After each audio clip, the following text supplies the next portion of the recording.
Greetings and welcome. I am Joffrey, and today I shall be continuing the Vasconia gameplay of Imperator Rome. Today, I don't actually quite know what I'll accomplish today. I've got a little more time than I did yesterday because I do not have a Tinto talk today to be getting to, so this will probably be a 2-hour stream. The on time, yes. Yes, I'm on time.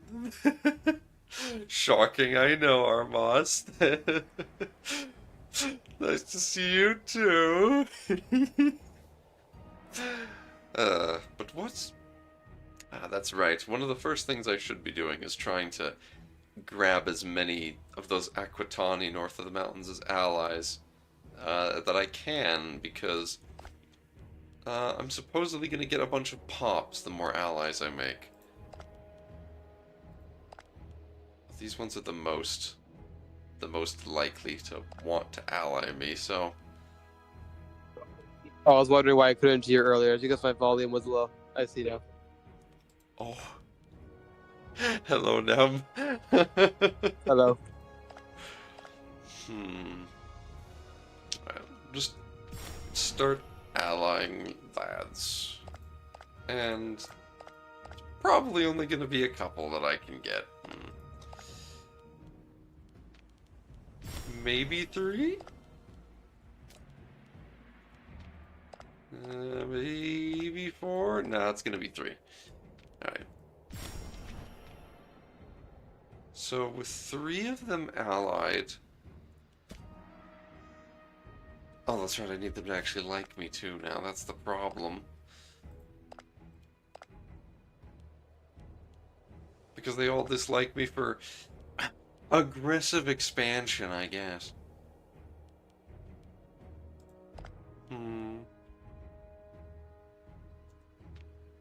They plan to declare war on me, as fucking if they do. They want to break their alliance with you. Have I been liking Vasconia? I'm actually... What is on my throat? Why is my throat, like, sore? That's weird. I don't feel sick.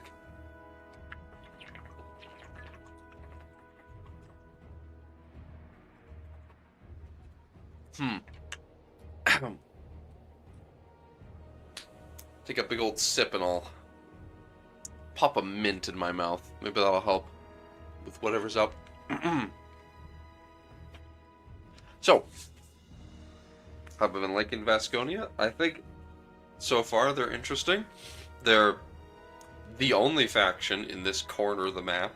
By this corner I mean the Basques, North Iberia, Western Gaul. The only people in this box that have any content, so I mean that kind of already gives them a bit of a leg up. But oh, researcher. Schmort girl is now the head of a family, I think. Unfriendly neighbors.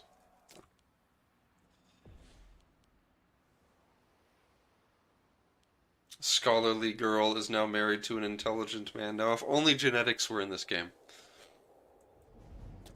Oh, great! Now that she's gonna be pissy because there's a new family.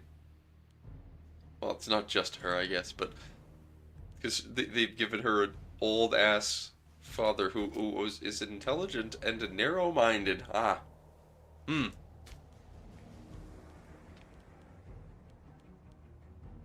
Actually,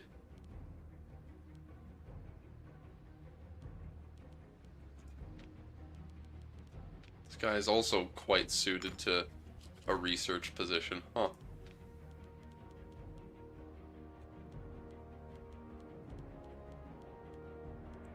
Damn it. I can't just... I can't... I want more people with funny traits that give me free points. They kind of have a unique religion. Indeed, that's part of the reason I picked them, is because the fact that they've got a unique religion will theoretically force me to not just blob super hard, because on my own time, I've experienced that if you're playing as Gaul culture group people, and especially Gaul culture people, you know, because they're Druidic. So basically, if you play any people in the Gaul heritage, you've got the same religion and same culture group as just like everyone around you, and if you just conquer other people in your culture group, they'll be just absurdly happy, and you'll never have any problems.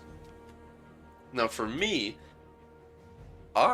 even though I've got a lot of things because I'm a tribe that cause like tribal pops to be more happy. I've still got problems with loyalty because I don't have the same culture group or religion as like anyone. So I'm gonna have to actually be more careful and go through the process of converting people.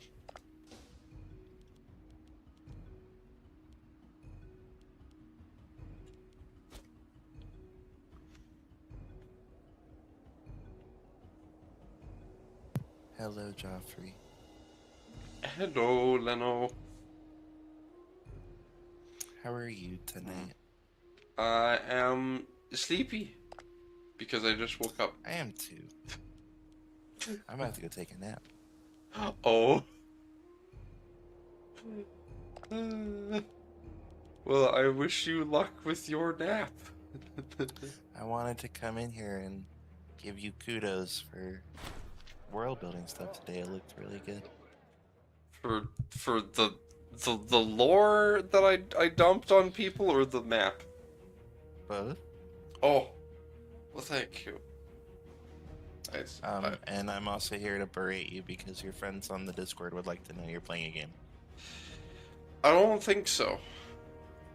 I mean, I'm only playing Imperator Rome. It's not like that many people want to see it. But then again, there's always going to be some people like, Joffrey, ping, we're ping. You need to have more viewers and chatters than Armos, even though Armos is a wonderful individual. There's a few of you guys. What's wrong with that? What's wrong with humbleness? People can watch the VOD, and they do. I don't actually know if they do. People do! I get views! What do you mean? And pinging people doesn't mean that there's any more people that are gonna see. They'll see it eventually anyway. They'll get recommended. It's fine. Then again, there's people like Cairo who just wouldn't have found out that I was playing Imperator Rome if I didn't ping him.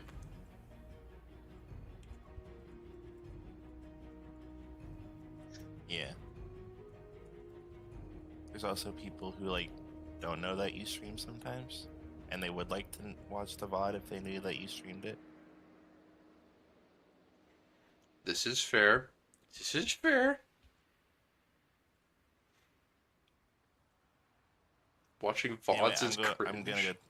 I'm gonna go take a nap. I played like 2 games of Spirit Island, and my brain hurts. Alright. Bye for now, Leno.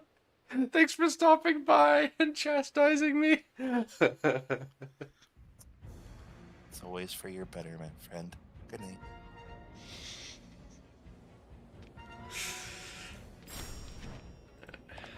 Shows up, talks about Spirit Island, leaves. That's a pretty normal Leno thing. Sometimes I think he's advertising the game. No. He would never do that.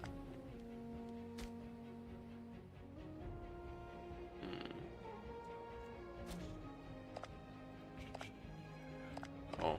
Maybe I should have sent improved relations to one of the guys that was... to the guy that was already liking me more. The biggeronis. Pepperonis. Oh, yeah. Now, if I'm lucky... What am I Okay, my army's just sitting... Why did I move them here? Was I about to attack Lergetia? Is that why I moved them here? Oh, I do have a claim. Oh, that's right. Because I fabricated a claim. For some reason, I got a claim on this county specifically, and then they conquered that land. Which means that I've got a claim on them. And if I attack them there, it would bring in... Okay, they're in both an alliance and a defensive alliance with this dude. The Seditania. They should not, these two should not be powerful enough to pose any sort of threat to me.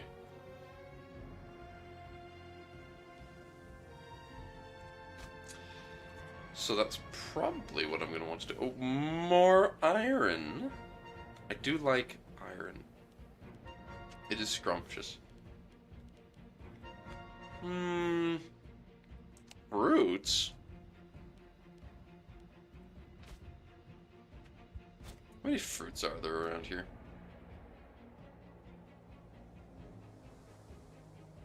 There's fruit. Only a couple on the whole continent. And by I say continent just because this game is such fucking zoomed in scale. You know, the crazy thing is that EU5 is going to be the scale of Imperator, but just the whole world. That's the thing that's scaring me. Maybe I just want a surplus of iron, keep things simple. I had iron already, just make it a surplus. Why not? Now, if I attack... that could really be starting to push myself thinner, but... at least they're my culture group. I do want to try and consolidate Terrakinesis more. I can afford to just blob around here more, I think. Sesitania.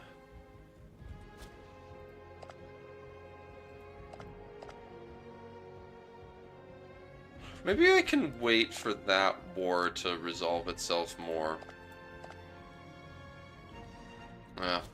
There's also those guys to the northwest that if I was attacking, it would... Yeah, they'd both be involved. Province map. They are inside the region. South of Ardulian province.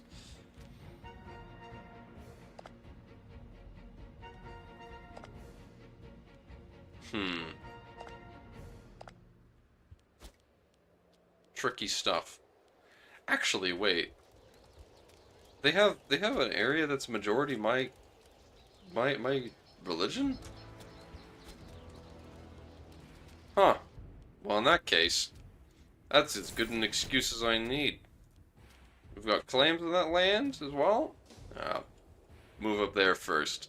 I'll let this war between Illergetia and Sisitania play out. If one of them fully annexes the other, it just means I'll have more stuff to take.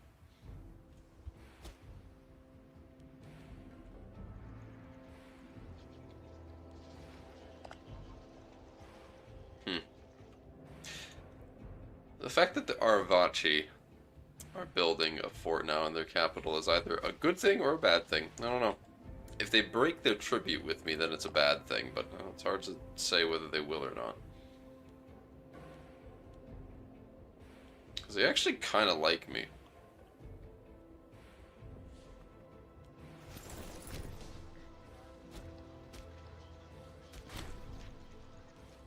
Fuck. Why'd you do that? Planning my demise, bruh.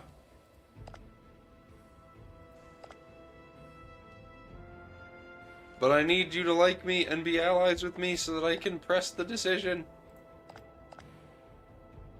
Dude! Why do they have such a high aggressive expansion penalty of me? Huh. I guess they... It's not really something I've paid that much attention to in this game so far as I've been learning it.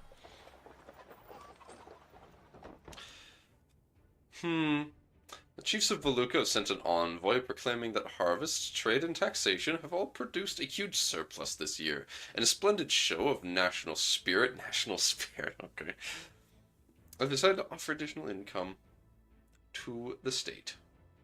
20 gold. Oh, free marketplace.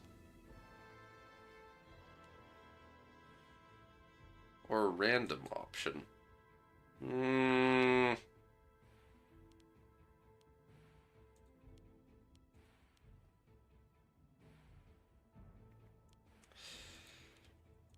Voluka, that's the city, right? So, because that's the only place you could build these things, yeah. And it's got 2 free slots.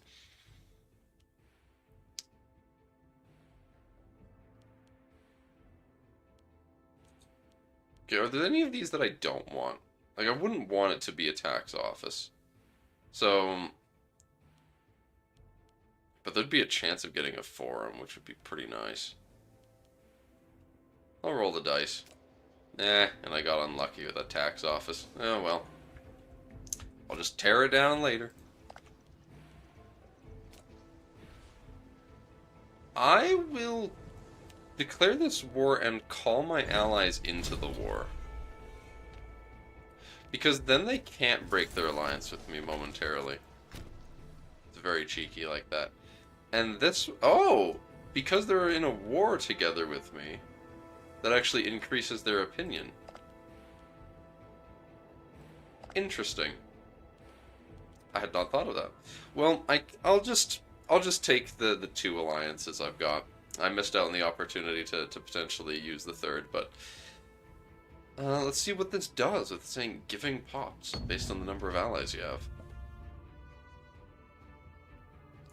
Believing that friendship with the Vasconian people is attractive to all of our neighbors, Dalinar Kulchita has sent ambassadors far and wide, particularly in the lands of the Aquitani tribes to the north. It appears that this diplomatic campaign has paid off, for we are learning many of the northerners.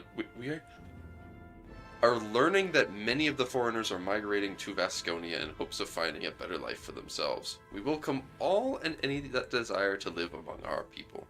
3 innovations, and then 6 freemen.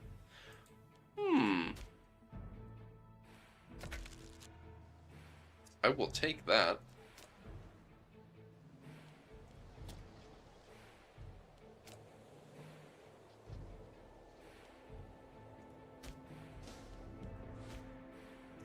Did I even have any innovations yet? Yeah, I did. So I went down to open religion, and then oratory. That's right. I need gradual economic integration.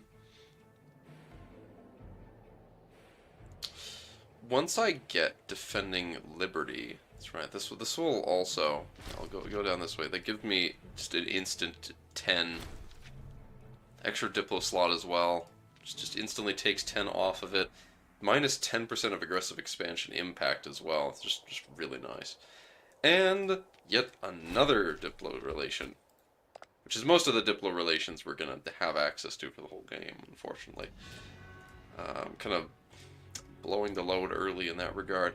But let's change the stance to mercantile, because it makes other people like me more. And having neutral stance for extra diplo relations isn't that important anymore now that I've just got more slots to begin with. But 25% national commerce income is quite handy, because money from trading is money well spent. At least I don't think there's anything else I'd want.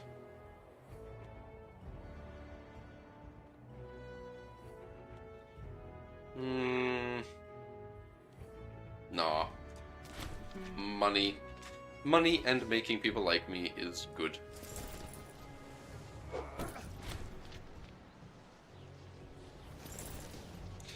Now, I don't think, despite... These guys are allied to me, but I don't think the likelihood of them accepting to become tributaries is very high. Oh! I mean, they're getting closer. I'm a regional power now. It would take quite a bit to become a major power, but yeah.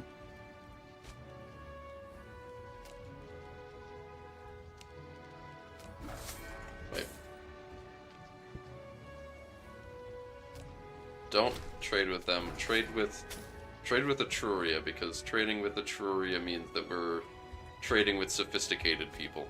And trading with sophisticated people makes you sophisticated. It's a known fact. And by that I mean it's actually a gameplay mechanic that if you trade with people that are technologically advanced, you sometimes just get free tech progress.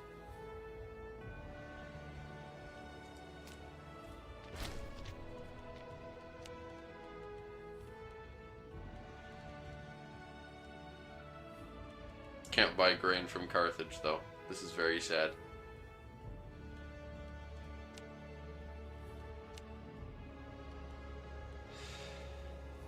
But I want to.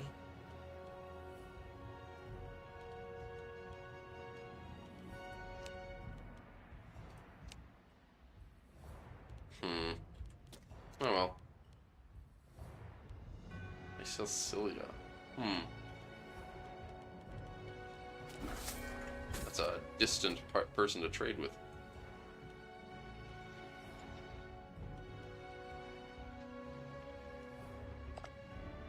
Their opinion is still improving. It's gonna get up to a decent number. Making it mine.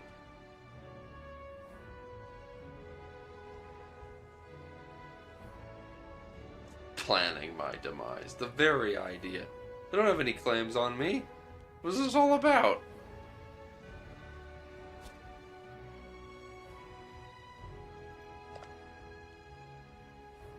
I wonder why these guys have so little aggressive expansion against me, though. It's so weird how this works. I don't understand. Omen? Unintegrated culture group happiness, maybe? Yeah. Grab at a bunch of people that are not in the culture group, and it would be handy if they were a little more positively inclined.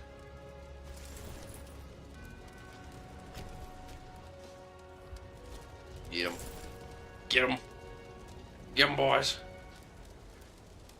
Get 'em.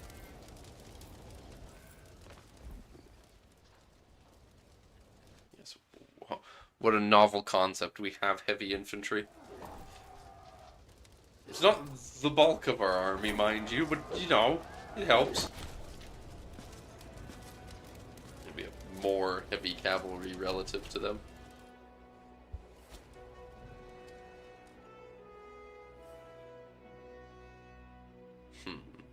Oh, goodness, they did win that war. Consorania. And they have a tributary. These cute little volcans. Well, they are Aquitanian and Marite, so I far from mind these people doing well. They shall be theoretically at least spreading the culture. They're also planning my demise. Everyone's bloody planning my demise.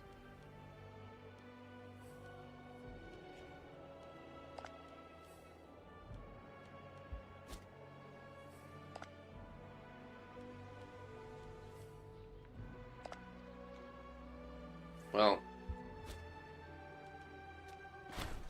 There we go. Trade with Etruria.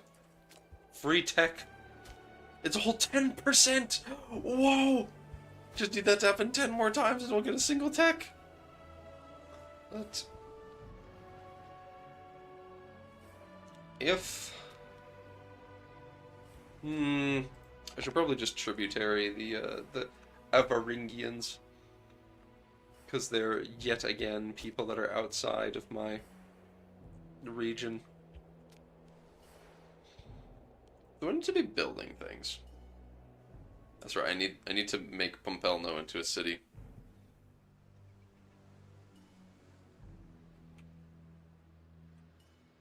I need to also be building tribal settlements. Which is funny. I very rarely make those.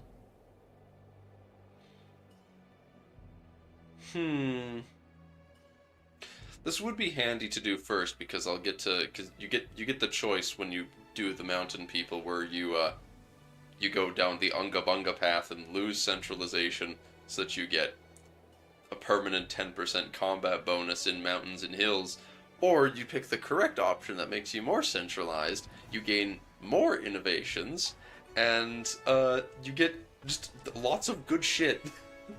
Such as found city cost minus 10%. Oh, maybe that would be handy before I do the missions that require me to urbanize the shit out of my country. Alright, but what I need to do is find places, territories with hills, mountains, or forest. So anything that's rough terrain, okay. Easy. Oh. Have I been left out to dry? Oh, well. Still not enough. They've got a good commander, but it's not enough for the fact that I've got good troops, I guess. Huh. Jeez. I'll take that W. Oh gosh, they attacked again and again. Oh, whoa! They getting stuck with that that movement lock. Nice. All right. Oh.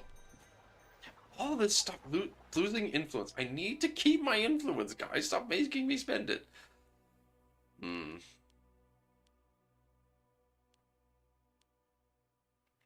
I don't need to go get a full 1 centralization. I can just take moving people is only natural. But then, what the? This Nisuan, he's the dude that is a little shit.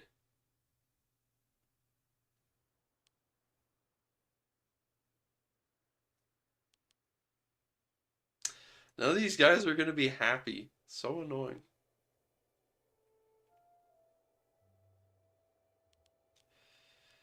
I can't afford this dude to be on 15 opinion of me. I'll improve his opinion a bit. No need to get extra centralization yet. We're making progress. It's slow, but no need to rush things too much.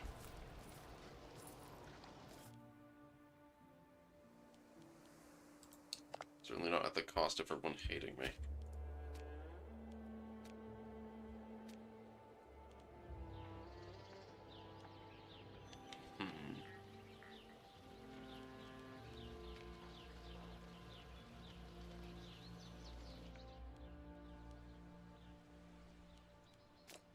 Give him the free hands, fine.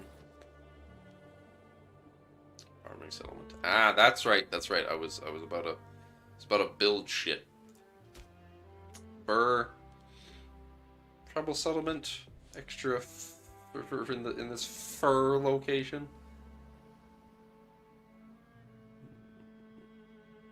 Tribesman output. Tribesman happiness.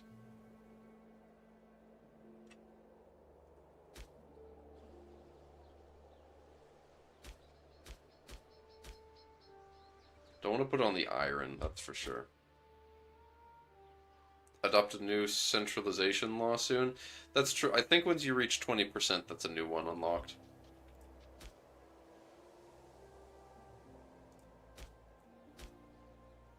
I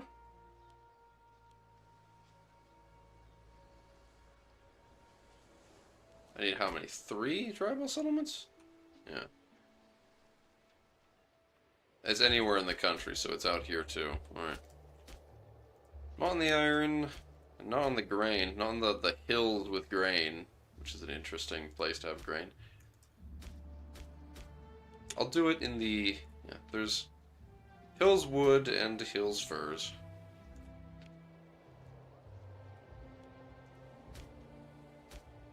Hills wood, hills furs, and... tree.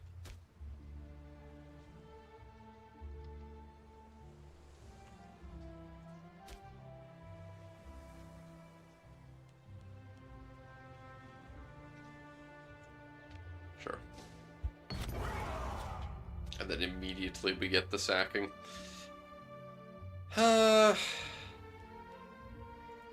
She's got a lot of charisma. It wouldn't be that bad if I lost some of that. But also, I would basically destroy the settlement.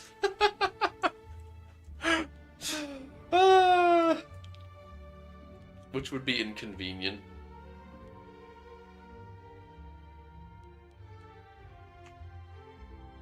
I mean, she's going to be leading armies, and getting her the extra enslavement efficiency would be handy for that. I don't think the extra tyranny is going to be a problem.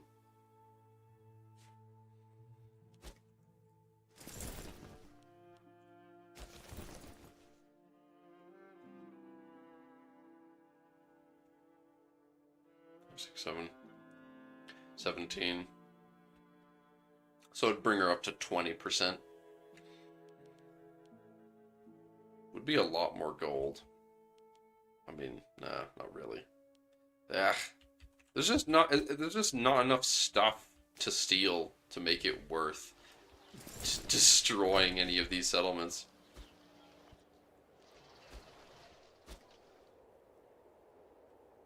I need to integrate these people eventually, not wipe them off the map.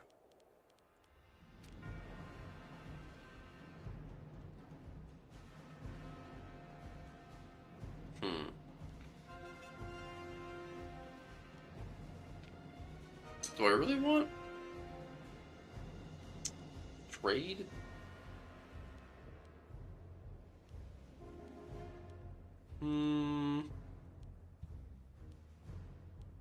Because civilization effort isn't going to help anything. That won't do me any good yet.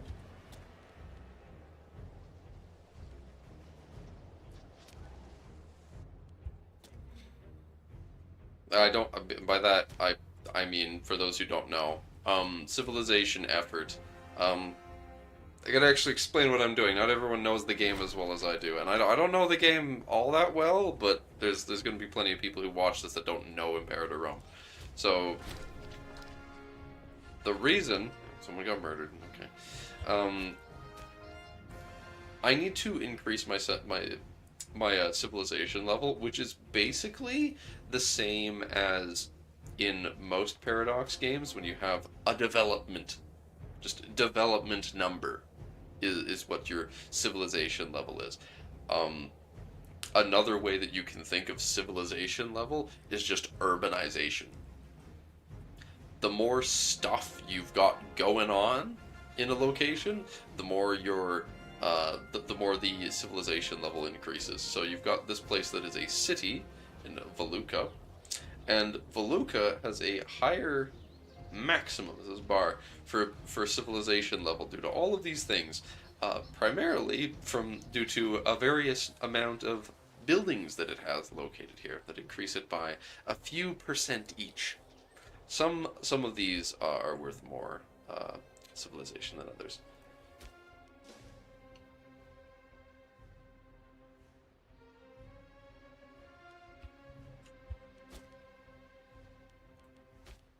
The dude who was murdered. The dude who was murdered was such a glorious apothecary. Whatever will we do without the least important class? Oh, so terrible. The class that all it does is give you a little more health in your court.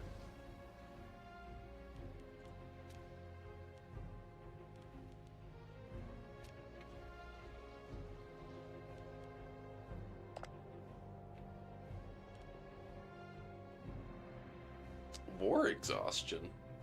Is this my war exhaustion? Or theirs? That's making them less likely to want to become my tributary. Curious. But now they don't want to plan my demise, goon. Well, actually, after careful consideration, we've decided that we like you.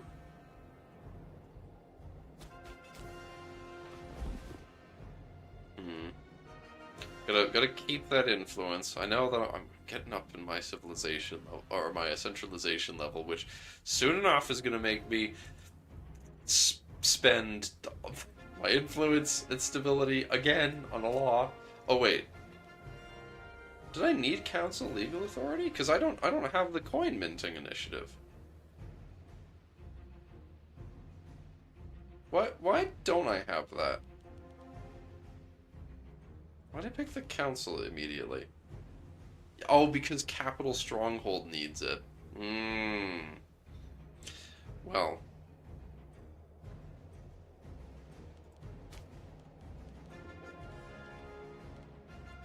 In that case... well, it'll decrease my stability, but... Extra civilization level changing. And the centralization going up by literally 200% of what it currently was going up monthly, I think is worth dropping the stability level and spending that influence. I shall just have to chill for a bit once this conflict is over, because otherwise people are going to get really pissy, which is not very handy. Loyalty's gonna be going down here pretty rough.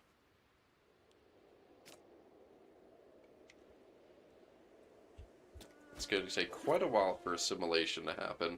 I mean, they're not gonna culturally assimilate at all for a long time, and religiously it's gonna be slow. Gain loyalty, but the levies lose morale. And commanders like bribes, don't they? Just in time for this battle. And then that loss of morale made things a lot closer than it would have been otherwise. But I've got a slightly better commander and significantly better troops. Apothecary is quite important in monarchies when characters seek treatment. I have yet to press the seek treatment button, but I'm sure that would be important for that. Why would it really be more important in monarchies than it is in like a tribe when you're seeking treatment, though? I assume it would be the same either way. Oof.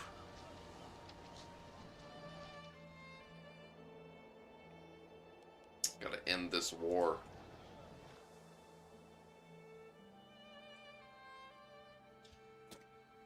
End this war and then just chill. It's so hard to chill, though. When I see people next to me who are weak, it's so hard to just chill. But I need to.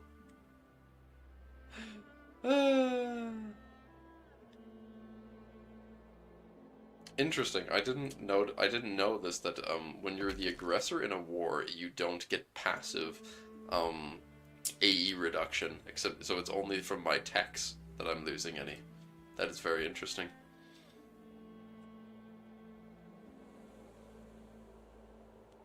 I've never seen Unibelos. It's just like, please, let's not. I would appreciate if we didn't have to deal with those kids. Then again, might end up just being a different dude that takes charge. Gain 1 centralization for the cost of some tyranny? Sure thing.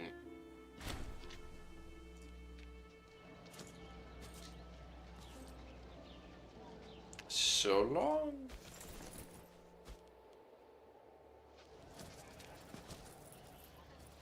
Have given them the yeet. Keep building the tribes. What an odd building. Well, I guess we need to make a settlement building for tribesmen. It's like the only building in the entire game that has any effect on tribesmen.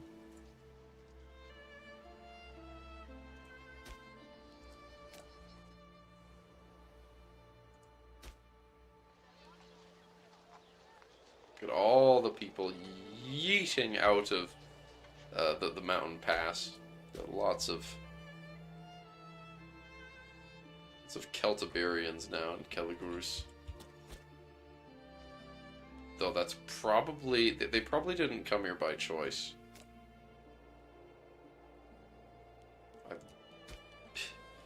The Celtiberi... Oh, there's lots of just tribesmen. Yeah, there's a lot of Celtiberi culture in the realm in general. I like extra money. Yes, good. Celtiberi is quite a big culture. I see, it actually... It does go all the way up through my land. Like, this whole area is Celtiberi.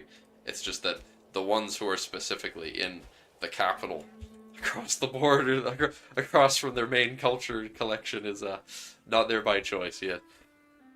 But the capital of your coastal state on the coast? No, because Pompello is supposed to be the capital of my realm. So... it's not really something that they want me to do. I mean, they don't actually have anything that's making me change that to my capital, actually.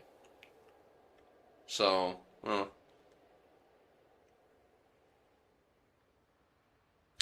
And the Arditurii mines. I could make my capital on the coast in this spot once I've made that mine. The number of goods produced equal or greater than 2. An extra fucking 2 base resource production. So then putting a city on there.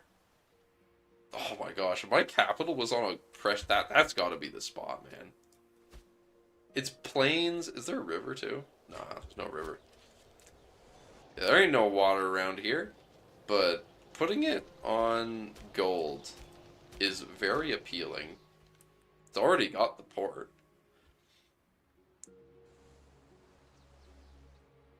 Yeah, I do know that the funny joke is that it's a Pamplona, so it's like, oh yes, the chief city of the Basques, haha. But realistically, I'm gonna not make it my main city.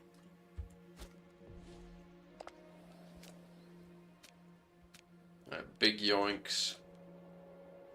Which guys are these? Tarbelia. Well, separate piece, you. Ah. Separate piece you for becoming a tributary, and the rest of you get yoinked. Imprison them. They shall be worth much money in due time. Lower the levies. Now we have the most loyal, the most incredibly loyal of all tributaries. We have 2 gloriously super loyal tributaries. Huge. It's not likely that these guys will accept becoming a tributary.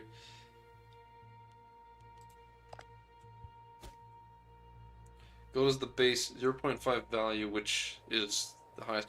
I don't think that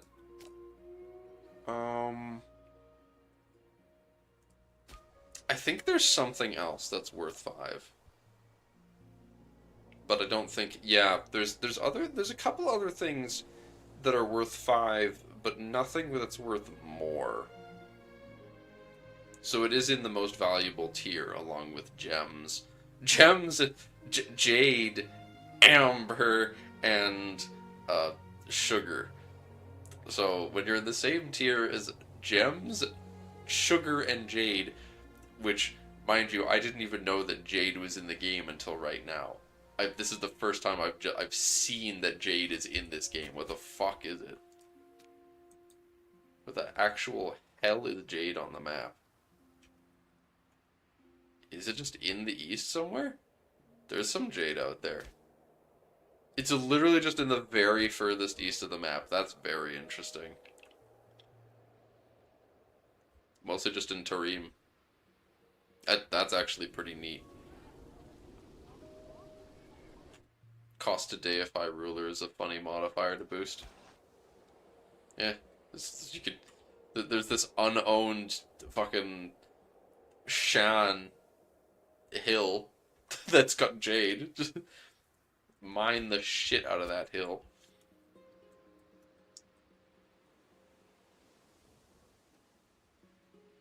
Wait.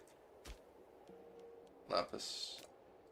Yeah, Lapis is in the game. Yet another thing. It's like I didn't know this was in the game. It's there on the list of resources, but I didn't even notice. Where the hell is it? What would its color even be?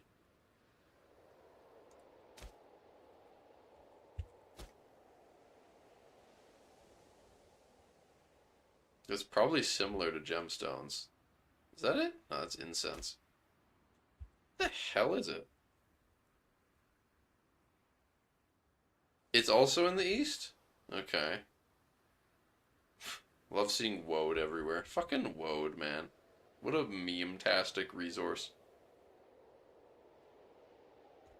Gemstones. All over the place.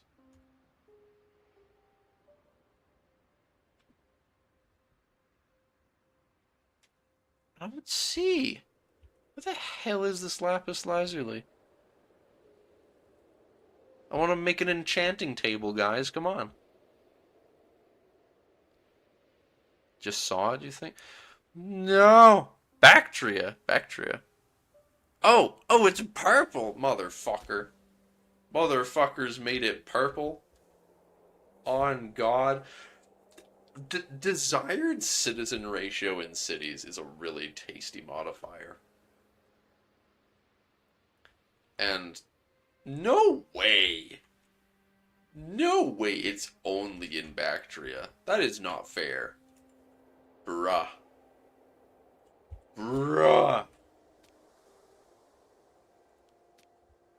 It's just fucking Afghan. It's a fucking Afghanistan exclusive resource, man. What can I say?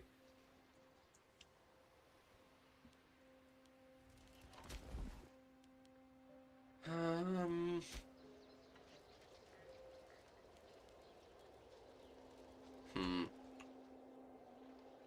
With these new lands acquired, that's got to be on assimilation, and this one's already on religious conversion, which is good. Not a fan of Bactria, no coast. You were so predictable. You were so predictable, Drac. Greco-Bactrian heritage. They get assimilation speed up and commerce income. Interesting. Mind you, they're not as based as the Ionians of Taiwan. They attacking Sogdia? Awesome. Sometime I want to play Zhangzhung, though. That could be a funny game. The funny Bon people up in Tibet. What mission's complete? The mountain people. Ah, yes. Alright. The mountain folk to the north are known to tend to their own ways, being suspicious of outsiders, and while they are loyal citizens of Vasconia, it is believed that they could be doing much more to help our nation. We have a decision to make, however. Should we pursue closer relations with them in order to centralize our authority, or do we let them live as they always have? I think long and hard about this. No, I don't. No, I don't. We're forcing them in.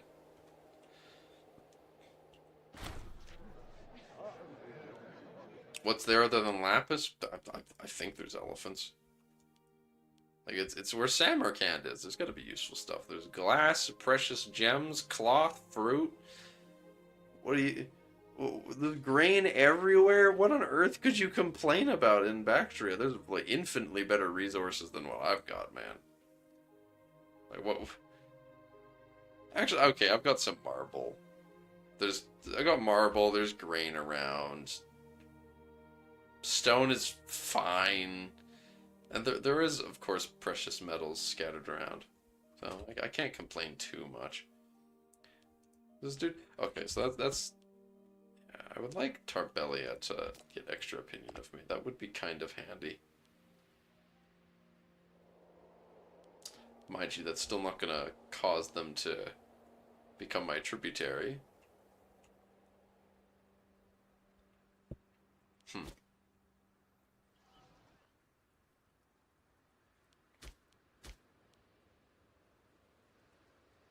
Oh, you need 30. Need 30 centralization before you can go for infrastructure tenants. And then you need 50 for the bureaucratic system.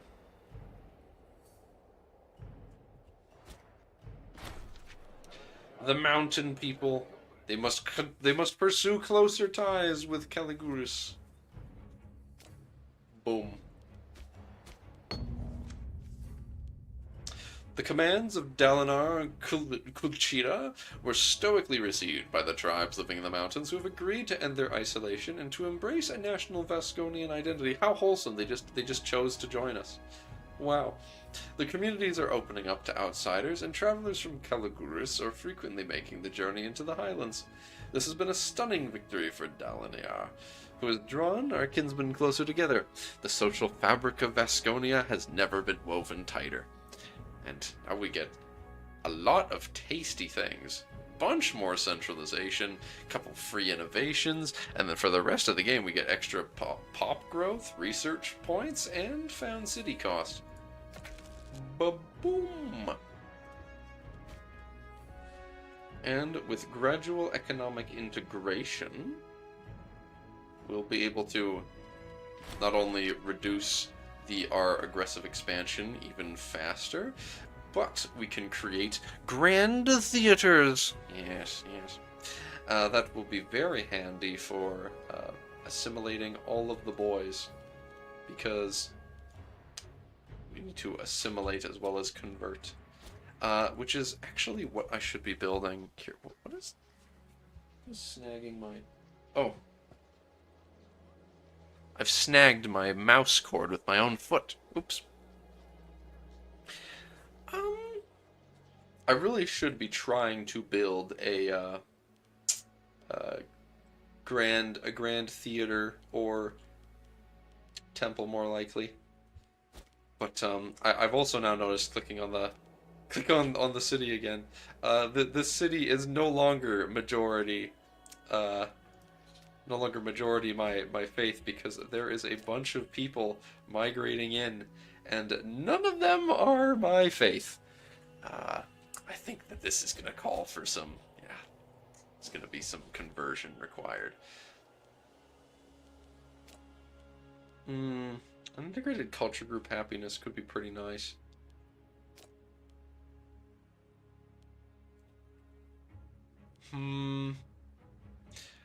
I don't think there's any missions that require techs.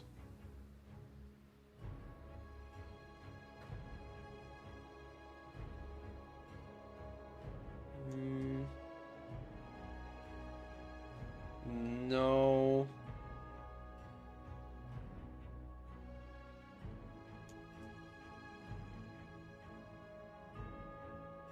No. They enacted the Rights of Man law.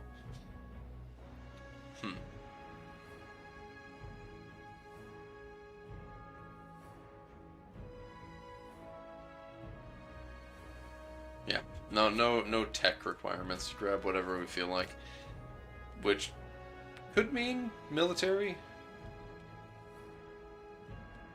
but I don't know how important that really is. What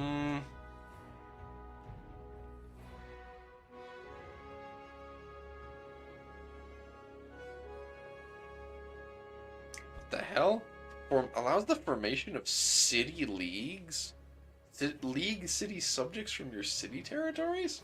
They specialize in trade and produce extra trade goods. I didn't even know what that was in the game. What the hell is that? You could just make a league city subject. Okay.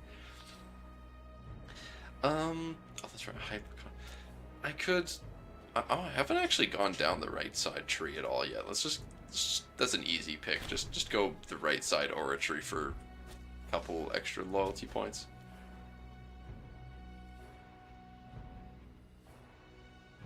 And now we build up. Because we need to fix the stability. Just to keep getting centralized. I say fix the stability. So, we've got enough centralization to grab the hill for initiative, Joffrey. Well, dropping down to 15 stability can't be that bad, surely. Well, what could be so bad about that?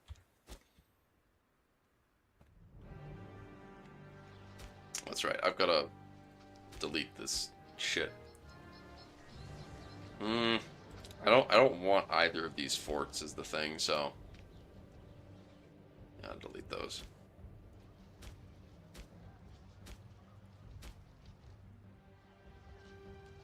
This fort definitely has to go.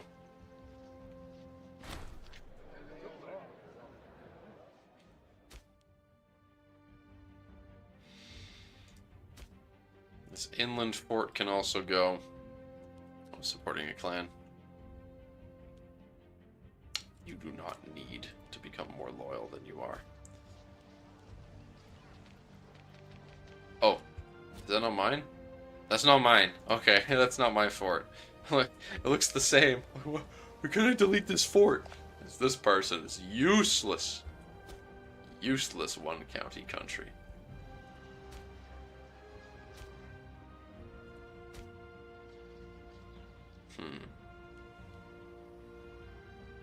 Why do these guys have negative loyalty? That's funny. Spread of ideas, good. It would be such a shame if this spread of ideas was interrupted by something happening to the Etruscans.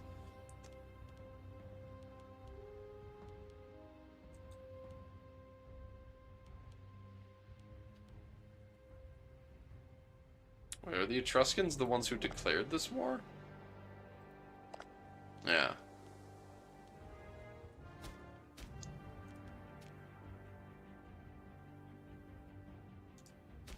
Or maybe not.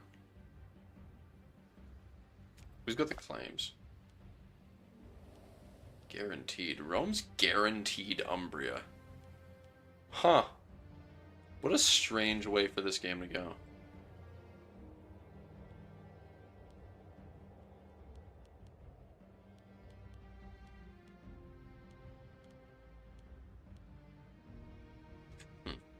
Alright, we'll see how that plays out in time.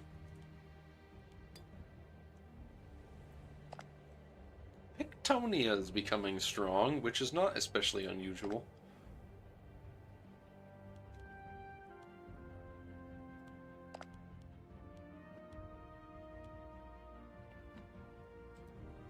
Loyalty.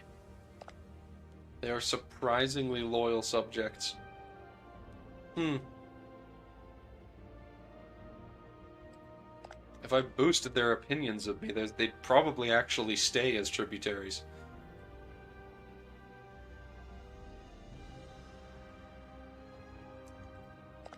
Which could mean, you know, if they stay as loyal tributaries, they have a chance of just deciding to become a client state,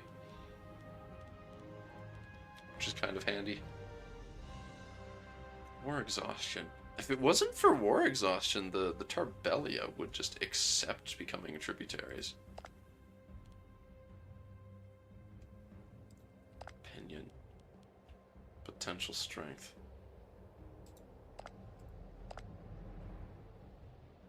Pressed by friendly ruler. They're basically at the max opinion that they're gonna get of me. I'll do more improved relation shenanigans with them later. Researcher is gone. Need to make the family loyal, so there you go. Stop being scorned.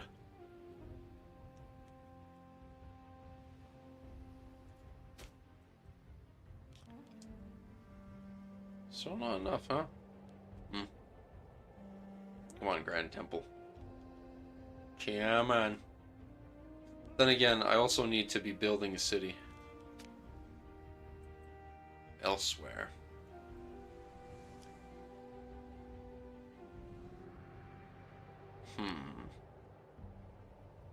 Need to be building a couple cities.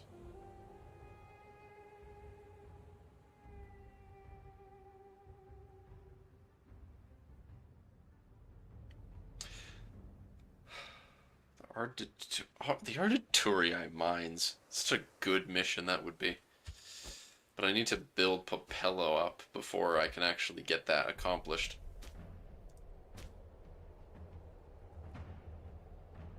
Oh, I know. I completely forgot. The thing that Drac was so deeply upset about. I can get some quick cash by yeeting some of these people that I defeated in battle, honorably defeated in battle, and not that they're just paying for it.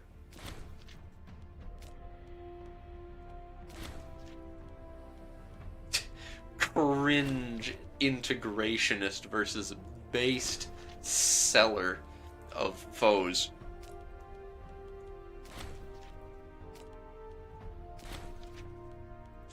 And yes, that means that Drac is cringe.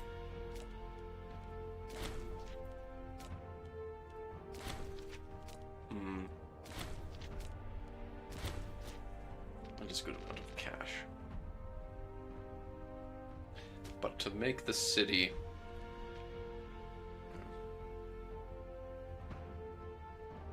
Yeah, I'm approaching the cost.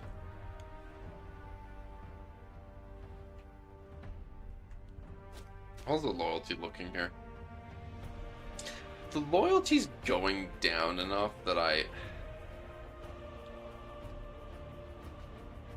Loyalty is going down enough here that I think it's probably worth it to build the temple anyway. I'll just keep saving up the gold. Yeah, Bigronia. We're with Consoranium. We're with just Bigronia? Really? Where they've started, excuse me? You attacked them?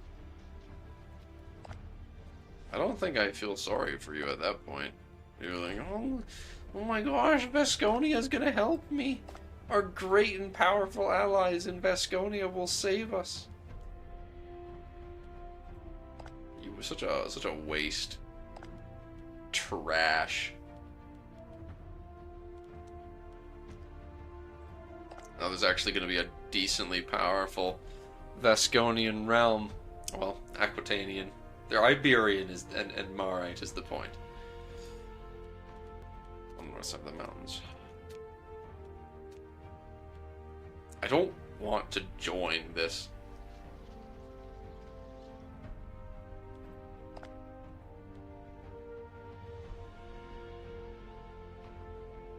They shouldn't have declared this war. Ugh, so stupid. So stupid. I mean, I could win the war, but do I want to? I mean, I don't lose. Like, okay, what I lose for joining the war and fighting is not having my war exhaustion go down. But I'll gain more military experience. And even if I do lose, it's not like I can get punished for it.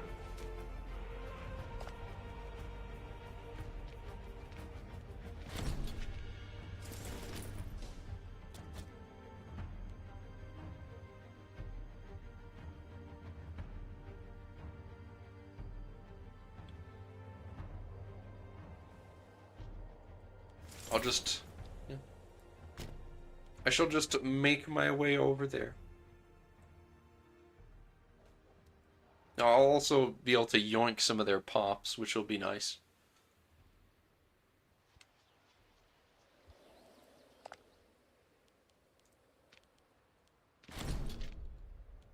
And I do enjoy undergoing the yoinking of the pops.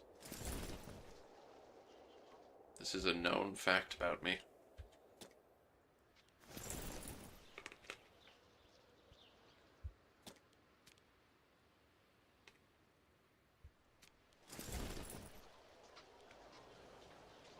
Hmm. Crossing that river could be a problem.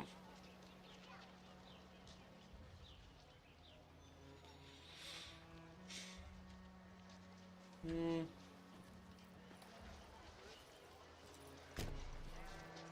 I'm moving out. I might be able to catch just... Nah, okay, I got the whole thing. That's fine. They're still split up, so it's much better this way.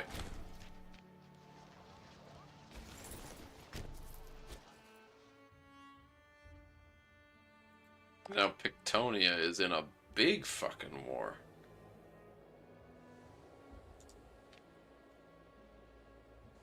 Interesting. I wonder who's gonna win that, because they're both occupying each other hella bad. That is a lot of pirates. Oh gosh.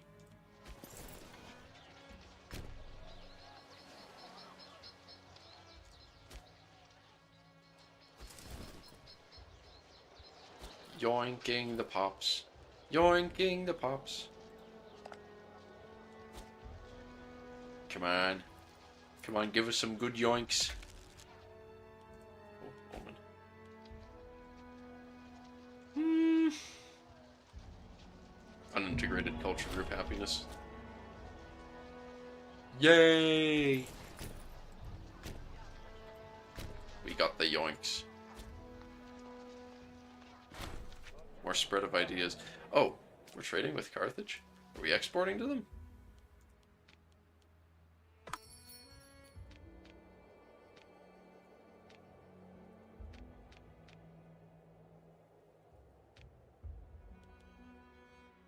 Hmm? I don't know where this... Tarbelia? Tarbelia, don't do that. I need you to be weaker. If you don't stay weaker, then how am I supposed to... How am I supposed to make you my tributary if you don't stay weak?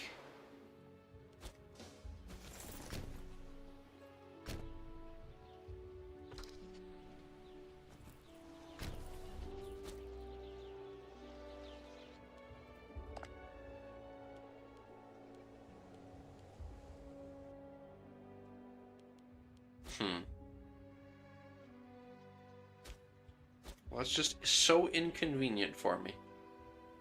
How very dare they inconvenience me by trying to not stay weak. Well, I'll defend them at any rate. Pops died. How bad are you at fighting? What does it keep saying? It's pretty confident I'll lose these battles.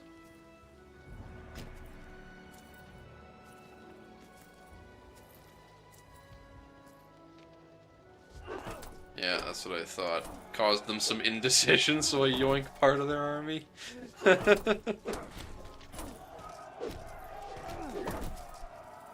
Oh, I'll actually lose that.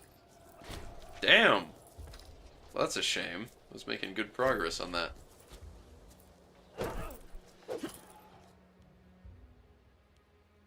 Where are my supposed allies land? The troops. Like, what is this? You declared this war, not me.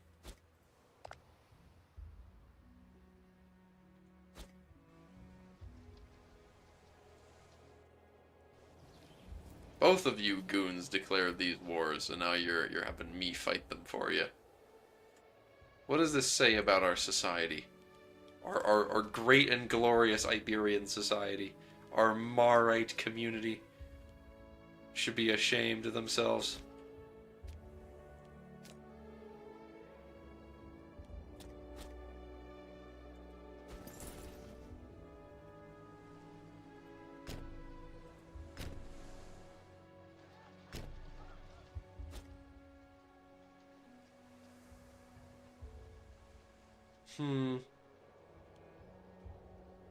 From blockades. Yeah, now that I'm at war with some of these guys on the coast, I am actually losing. Or I'm actually getting penalties from this war. Mainly the war exhaustion. Which is a shame. I would like that to stop. But I don't have a navy. I do have ports, though. There's no real reason I can't just become a country that has a fleet. These are probably all Liburnians, too.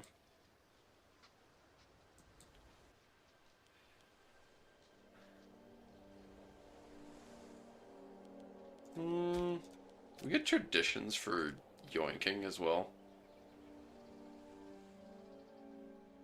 Oh, we do.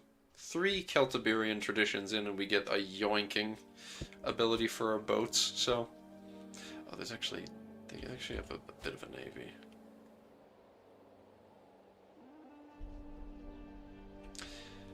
If they win this siege, there's a chance they just instantly annex these people that I want to become my subjects. It'd be so annoying.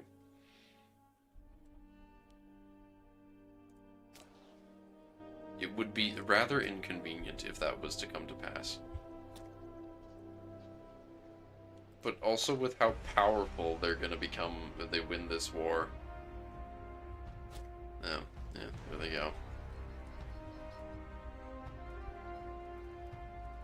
They might well just annex them now that they've occupied them.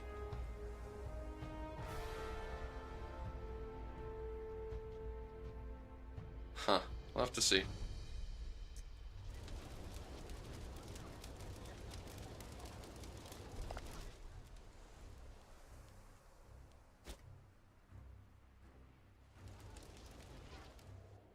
Oh. Oh, they're sieging Papelno. That is very rude of you. When Pops died... Oh. You can't be doing that. You can't be killing my people like that.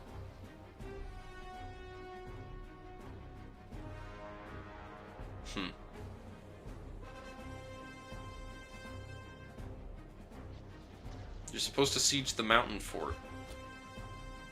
Not go to the coastline. How rude of you.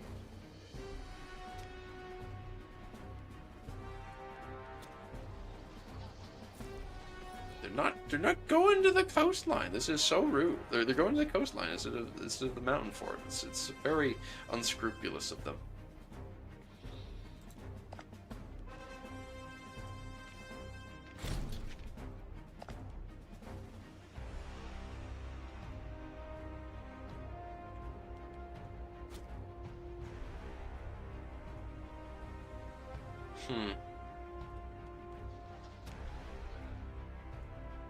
Please let me just win this siege.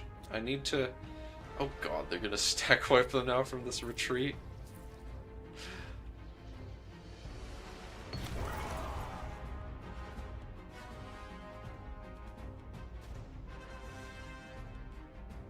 I will take cruel. Fuck it.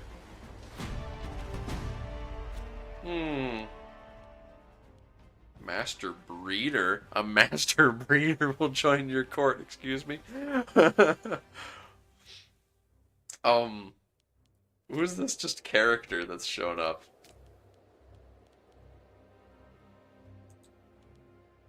Harsh. Oh, that's not a minor character.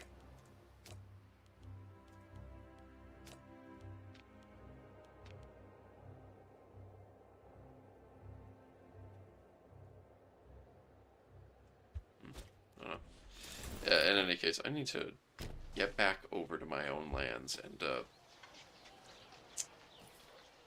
get rid of these people who are sitting on my city. I don't much appreciate that. They have good commanders? Yeah, they do. Well, that's inconvenient. But unfortunately for them, they've got 2 cohorts of heavy cav. However, I've got just as many, and then a bunch of heavy infantry as well. So they can just suffer. And no, I'm not going to transfer occupation of this land to my ally who declared the war. They don't get that. My allies do not get to become stronger. I'm a toxic ally. They are my allies because I want them to stay weak, because if they stay weak, then I'll make them my tributary, and if they become my tributary, then they might become my client state for free.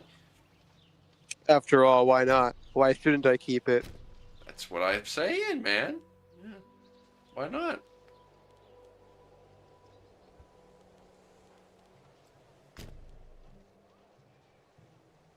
I know.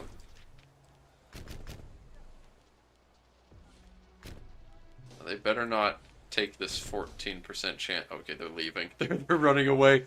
Yeah, it's smart. You better run away. God damn. All this extra war exhaustion.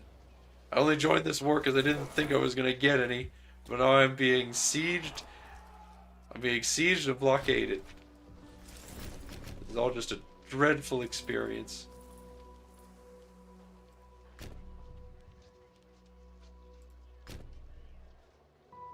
It needs to be resolved.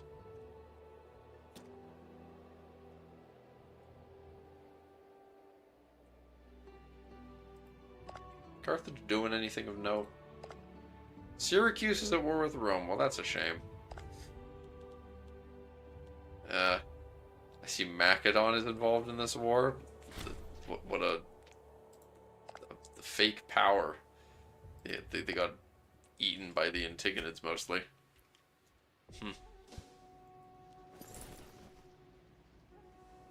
Gonna get some reacquisition of the land, please.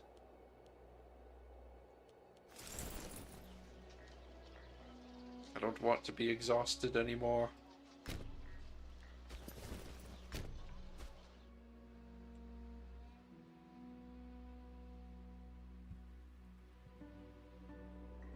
Well, that's inconvenient.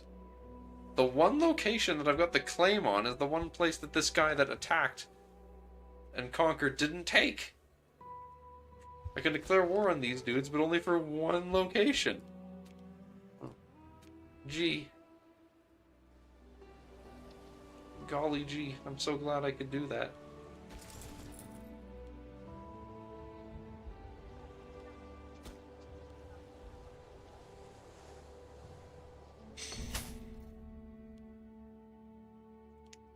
But you guys liked me. Why do you stop paying tribute to me?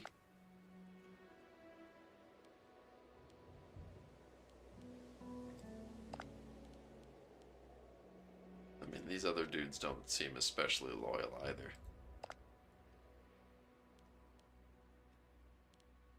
It would be more money than it's worth to send them gold to make them like me more, though.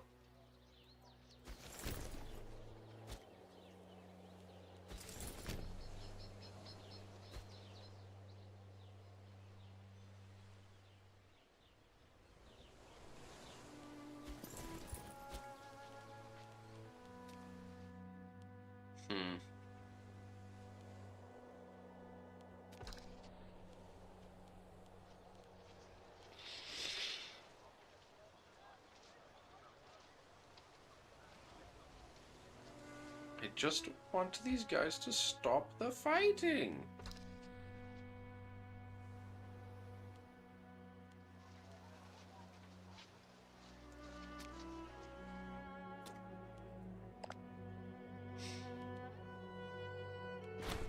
More spreads of ideas. Good, good. City-state. Oh, friendship with my tributary? That's pretty nice. I like that. I like us being friends. Free stability is also nice. Being friend is nice because being friend means that she probably won't revolt. I would prefer that they stay a tributary because that's it's handy. Yeah, their loyalty is over 50% now. So that probably means they'll stay as a vassal.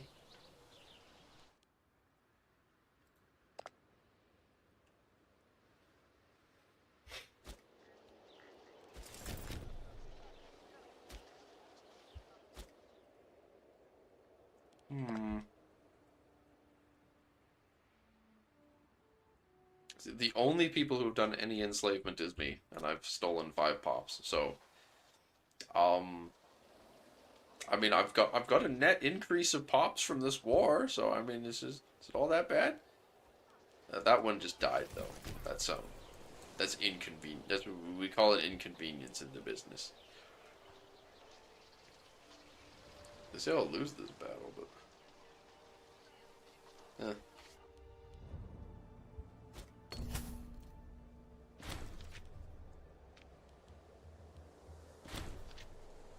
I can become good-natured. I like the idea of being a wholesome chungus.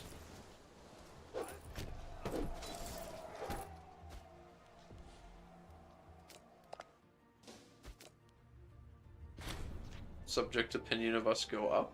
Maximum friends go high. Charisma maxing.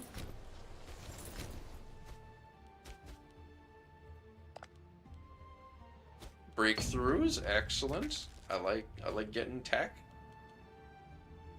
Not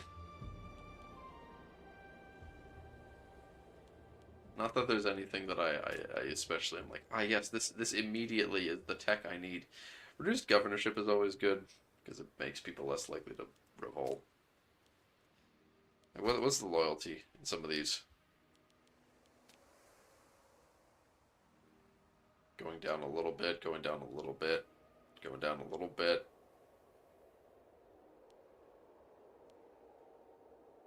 Going up a little bit.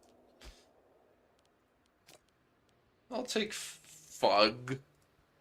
Extra integrated culture happiness, and then go down to reduced governorship for more provincial loyalty. I'll take that.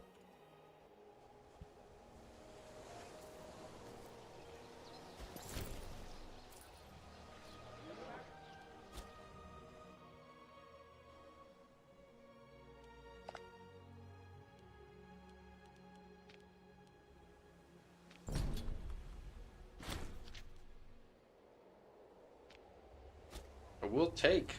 I will fight in this war for you and occupy shit, but I ain't gonna give you the occupations.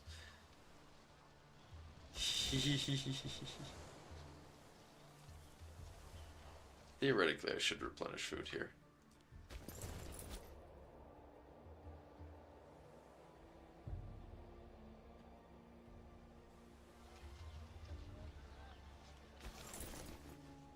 Theoretically. Oh, I do actually have gold again.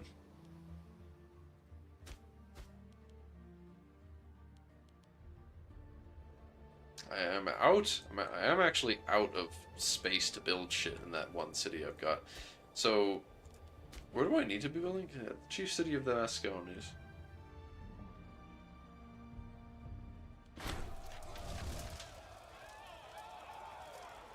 Get all this war exhaustion, man. I actively don't want war exhaustion. This is a problem. This is the only reason I haven't turned these dudes into a tributary yet, is because I've got war exhaustion.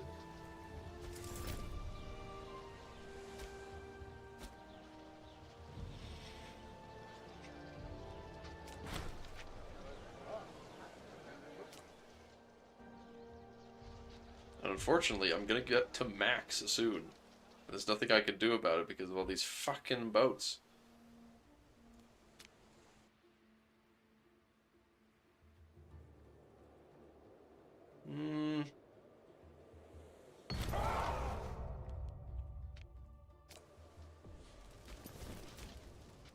Almost destroyed that settlement.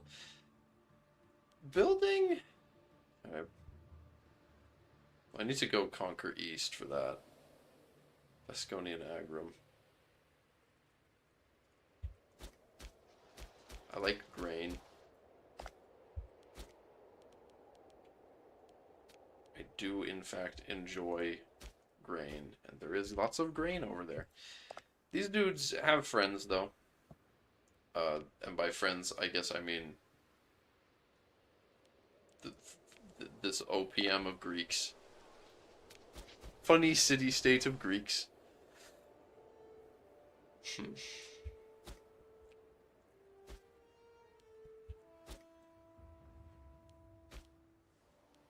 Well, I can probably build...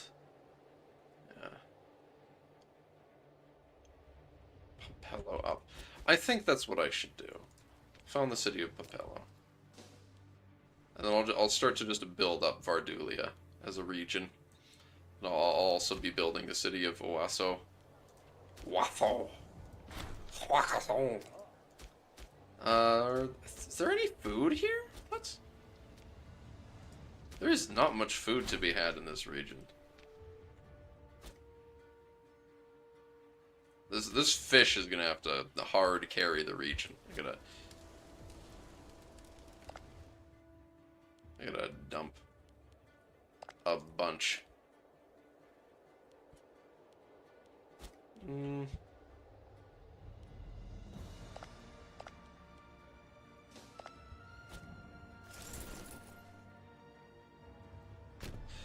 My dear allies, please, please make peace. Holy shit. Okay, they did. Good. Hello. Hi, Goat. I was wondering why I suddenly heard Gimli laughing. Military tradition, good. Get closer to the raids on neighbors thingy. I think. Well, I don't really think there's much else that I'm especially keen on right now in here.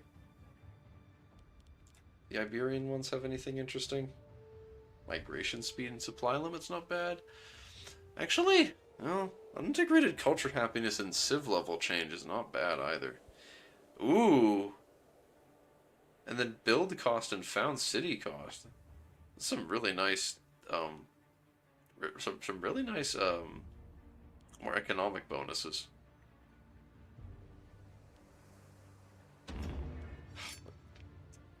Yeah. Go down that way. All gods are welcome in Levantine constructions.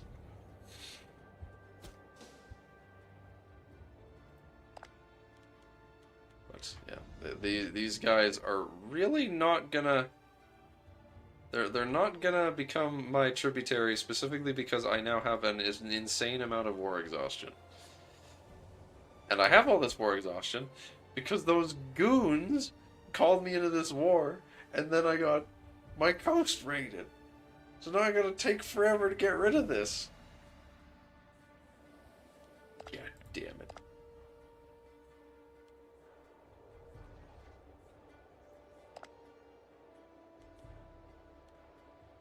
Now, one of my tributaries just decided to stop paying me. But I can't exactly go over there. If I go over there and demand they start paying me again, then it's going to cost me more aggressive expansion and war exhaustion. I don't want that shit. I mean, it's probably worth the small amount of gold that they'd give me. But if I keep attacking them and forcing them to become my subjects, they're not exactly more likely to stay loyal. So, at least the Aravachia are actually my... They're actually my, friend. The ruler's my friend, so they're more likely to stay.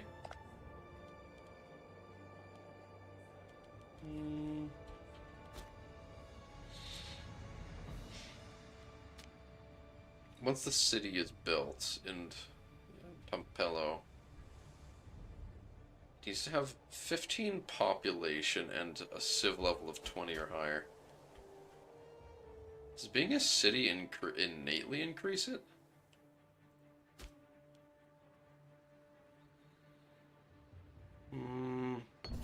No. They stopped paying me! But you're my friend! God damn it. God damn it.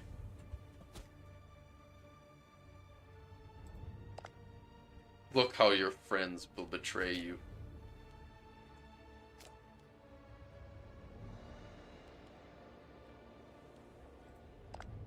Husband, can we please make some... I'm starting to get old. Can we please make some kids that aren't terrible? Both of these idiots are not... They're not great, because this dude's a frail little fuck who's got no military skill. and then his brother also has no military skill, but he's an abrasive shithead. No one likes him. But the Yeoman power is not bad. He's a pious individual.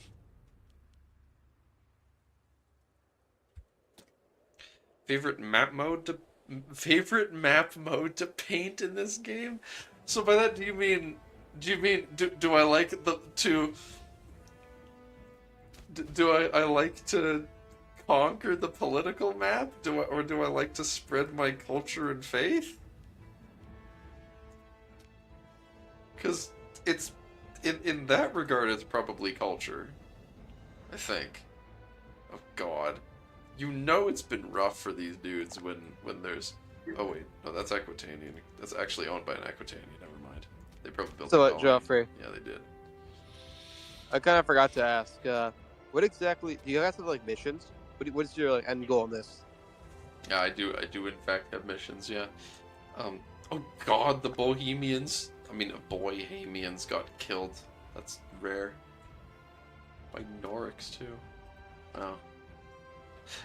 But yeah, I have missions where my goal is to I gotta that's I keep talking about needing to build cities in certain places and shit because I've got to urbanize the shit out of Vasconia and then just develop all the area around the Pyrenees Mountains in general, and then I get to form something called the Ebro Confederation. Is it possible for you to mountainize mountain provinces? Is that allowed? To mountainize mountains? What? No, urbanize mountain provinces. Is that possible? Yeah, and in fact, there's only one mountain province in my section of the area. There's more mountains in the eastern corner, but yeah, you can build a city. But one faction I really want to play sometime on stream is the Caledonii, because the Caledonii are so funny where their capital their missions focus on them. First of all, they conquer the British Isles, but they focus on developing up the actual county of Caledonii, which is a mountain tile, specifically a mountain pass, and it's coastal, so they can build a port. It's a mountain pass that they can build a port in, and they turn it into like the center of trade in the British Isles. But something being a mountain pass is a special modifier that means that the combat width is really small. People who are sieging it take lots of attrition, and notably, local base trade routes are modified by 10%. So any modifiers that you add to the amount of trade that you can get in a region will be increased.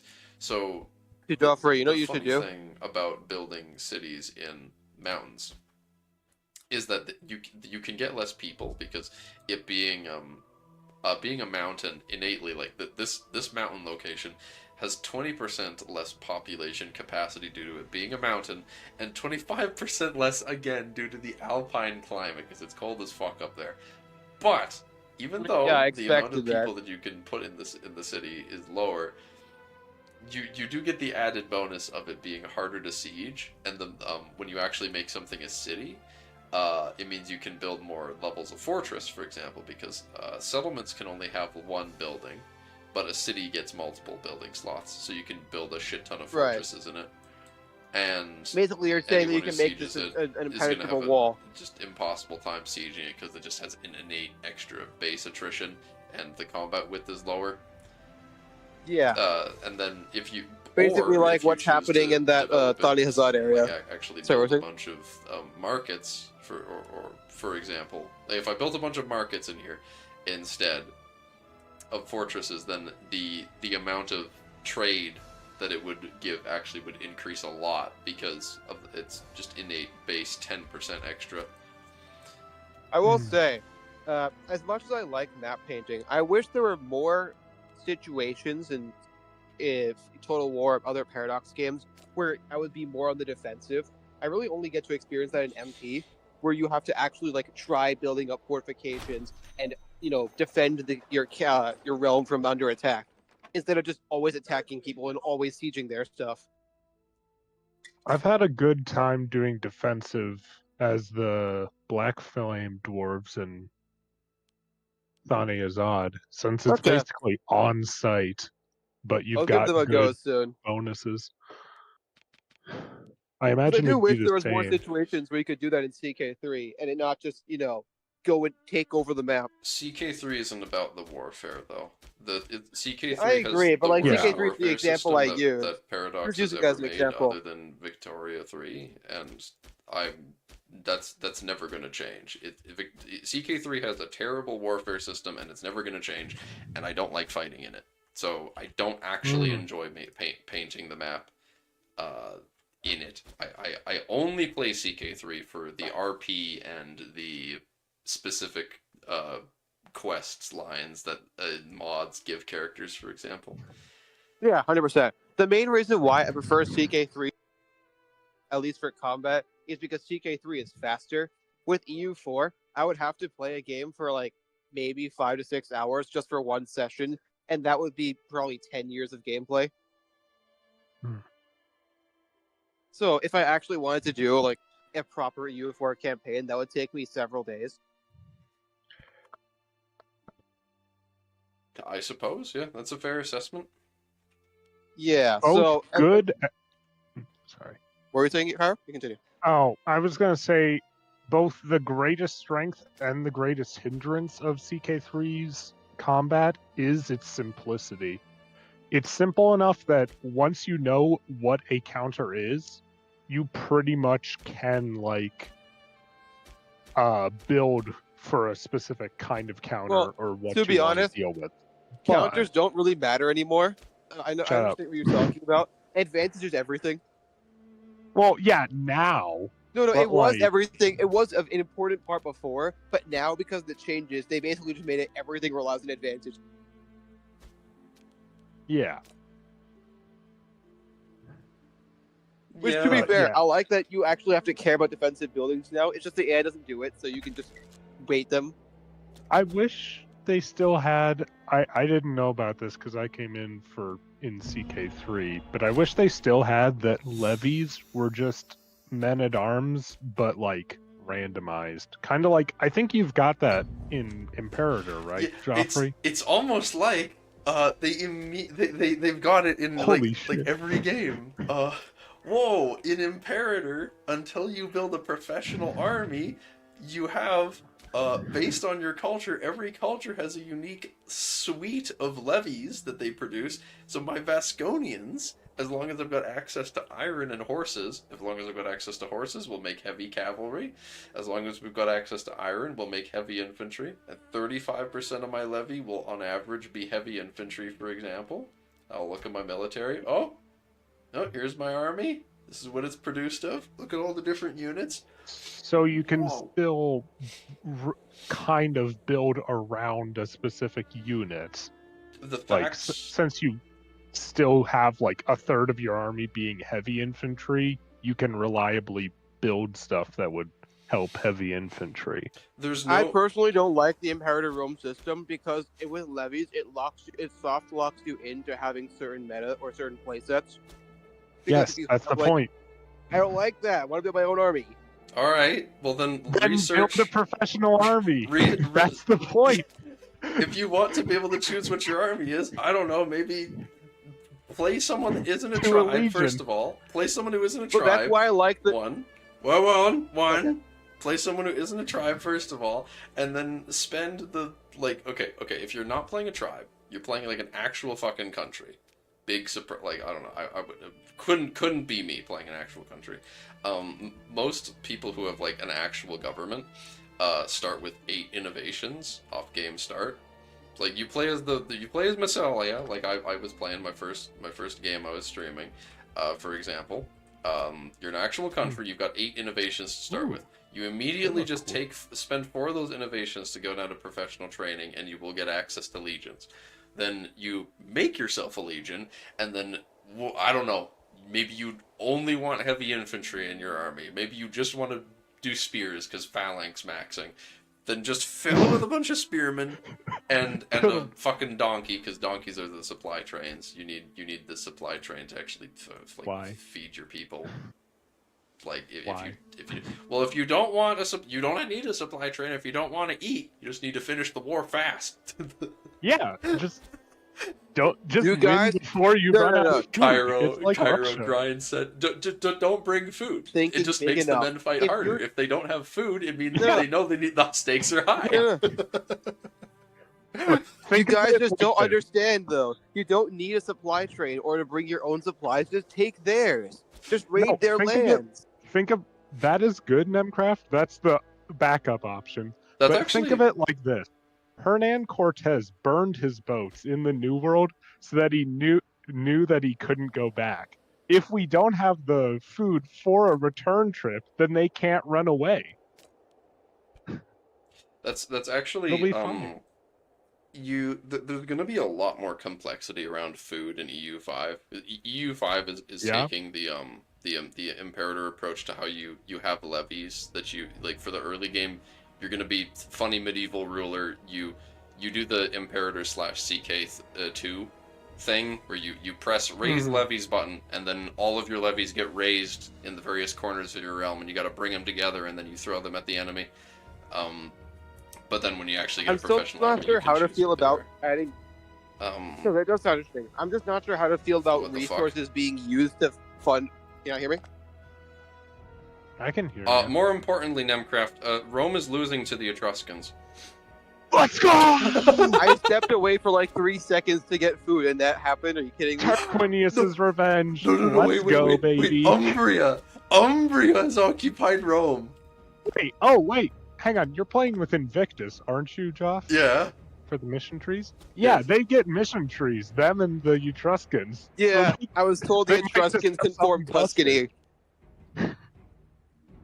By the way, I was just gonna say earlier, EU5 sounds interesting. Yeah. I'm just not sure how to feel about resources being used to or being more important. It sounds cool in theory. I'm just not sure how it'll actually work gameplay. Well, how it works in actual gameplay is if you don't want to, you just ignore it. Okay. Well, okay. Imagine, like the way that EU5 is gonna do it. You've got the complexity. You have approaching the potential complexity of Vic with the resources and production methods Oh, and God, all no. that shit, and the way you build stuff and you assign your pops to work and shit. Please, God, no. But you don't need to do any of that. If you don't want to, if you don't want to focus on it, the game's just going to deal with that itself. If all you want is like, Oh. well, I need to build a barracks here so I can train troops here. I need to build a fort, Okay. and I need a port so See- I can actually have a navy and like connect this to the rest of my country. So I'll build a the fucking problem port, that and you would just ignore it. Just all that the rest Yeah, of it okay, that does makes is sense. micromanage the costs and the efficiency and the min-maxing of your objectives with the direction you're leading your country and shit. So, but if you don't care, then just don't, because the system is built for the AI to be able to handle it. Like it's not because the AI is not Well, going that's to good. micromanage the shit out of it. Because the problem I had with Vic, was never the fact that like, oh, I have to build my own buildings and figure out how to like make resources and get trade routes. The Yeah, problem I had with Vic was that whenever you were doing like a trade route or like an economic or political plan, there was never any like strategy or different decisions you had to make because of the real world situation and the way the game's designed. There is one right path. You want to become the like free trade liberal democracy that has like all the resources and then makes friends, and that's like how you play almost every game in order to maximize your strategy or To maximize be your potential. fair, I've heard that nowadays they've made it so it's a bit more viable to do other political systems, depending on Right. your I'm just country. saying, at least when I played, that was my problem because you never had to choose. You just did this one thing because that's how every game goes, and that makes you better. Mm. you're gonna make Portugal. You're gonna play Portugal first in EU5 and make a mighty Atlantic Sea empire. That sounds splendid. I'm really looking forward to seeing how as time advances and colonization, a minty, Yeah, oh, not look at 'em. mighty, They're minty. minty. wait, God, wait. do you need Wait, wait. glasses What's the too? color? Why are you calling it the Atlantic Sea? Don't you mean the Portuguese Sea? EU5. Yeah. Iberia Tinto map. They better have You it know- be the minty green that they've had it in most other games. It's I'm not. mad that they Cairo. don't You know have what- it like Cairo, that. they Cairo. changed it in EU4 to be blue now, and they've. Yep, it's the blue. It's the No, blue in EU5. That's actually fucked. That's actually No, fucked. Cairo. You want Oh, to know there what it would make is. EU5 a 10 There it out of 10 is. game? No, please. It's the Okay, that's blue. it's still like bluish green enough for It's me. turquoise, basically. What- But no, what Cairo, about- you want to know what would make the What game about even Andorra better? though? Is Andorra your stuff? Dora's in? Andorra's Let's in the game. Yeah, go. it's a single location in the Let's mountains. go. It's Arctic No, Andorra- terrain. It's an Arctic See, climate Joffrey, mountain. The addition Wait, of hang on. Andorra already made it from like an 8 out of 10 to a 9 out of 10. But you want to know what would make it 10 out Wait, of hang 10? on. Are those Nameable impassable? oceans, Yeah. It's surrounded by impassable, basically. Yeah, there's just a couple. except for go. Aragon. It is surrounded on all sides, but like Holy it's got shit, it's you're got impassables in Aragon. Wait, hang on. Is that Malta that's free? What's that mall? That's the Majorca. Oh, Majorca Yeah, they all is land a up there. subject of Aragon, Oh. and it also owns some land in France, which is fucked. man, the mission tree's gonna be banger for Majorca. Based Majorcan mission. Trees. They fired all the what are they called again? Oh yeah, that's Content the They meme. fired all the flavor devs to hire more content devs. Yes, you're right. I'm just a baby gamer who doesn't understand real mechanics. So, something that they are, it sounds like they're gonna do, is have. So there's a whole discussion over mission trees and like whether they're good or bad. It sounds like they're gonna be doing a more they've made it sound like they're doing a, and by that I mean Johan has said that they're gonna do a more complicated and in-depth version of the way that Imperator's missions work. And what that means is that there's less of a focus on I am playing. So like everyone who is English culture, like the baseline point is like everyone who's like an English cultured country. So newly created Yes. tags, civil wars, for example, any of that sort of Essex, thing. whatever. They'll all have this just English missions and English like texts that are unique to them and stuff. All the unique English flavor. They'll all get it. But if you're playing as England and you own Brittany, you will, for example, have like the choice to select a mission tree once you'll finish a mission tree that's like assimilate Wales or some shit. And once you finish that, if you own Brittany, it'll be like here's a new mission tree for like control is like centralize authority in the northern France or some shit. Because you own some of it, it'll be like them. Because in Imperator you get like the matter of this region. Yeah, I was just thinking of the matter ones where it just gives you all the war goals in your region. It gives you things like conquer this, build that, become that vassalize these people. That Become sort of thing. big dick, yeah. And then after that you'll likely also get a new mission tree that'll be develop this or that sort of thing, where the missions will be focused around making sure that certain regions are loyal and building up population centers of integrated people and founding cities if there aren't cities. Neat stuff like that. These are the best. That's an interesting idea. I am concerned, maybe usually because I like the idea of mission trees that push you to do stuff rather than, I don't know, the reactive element with the Brittany thing makes me think, okay, so I'm trying to think of how to word it. It's the difference between having a mission tree that ends up pointing you towards something versus towards a goal versus one where it's about consolidating what you have. I don't know. I'm not sure if I'm explaining it correctly. That makes sense. One of the big Yeah. So one of the big controversial things with mission trees is that they mess with people's ability to be to like pick their own path. They think that it railroads them too much, and I think that's part of why the idea of having reactive missions that you can choose from as more of a focus than here is your Okay, English missions tree where you conquer the whole world in this specific Yeah. way. I kinda And you need to figured hold that's what it Gibraltar was. kind of thing. Yeah, I kind of figured that's what the reason was. Personally, I liked the ones that railroaded you more because it meant they focused more on like historical content or content that I was like based on mission- historical things.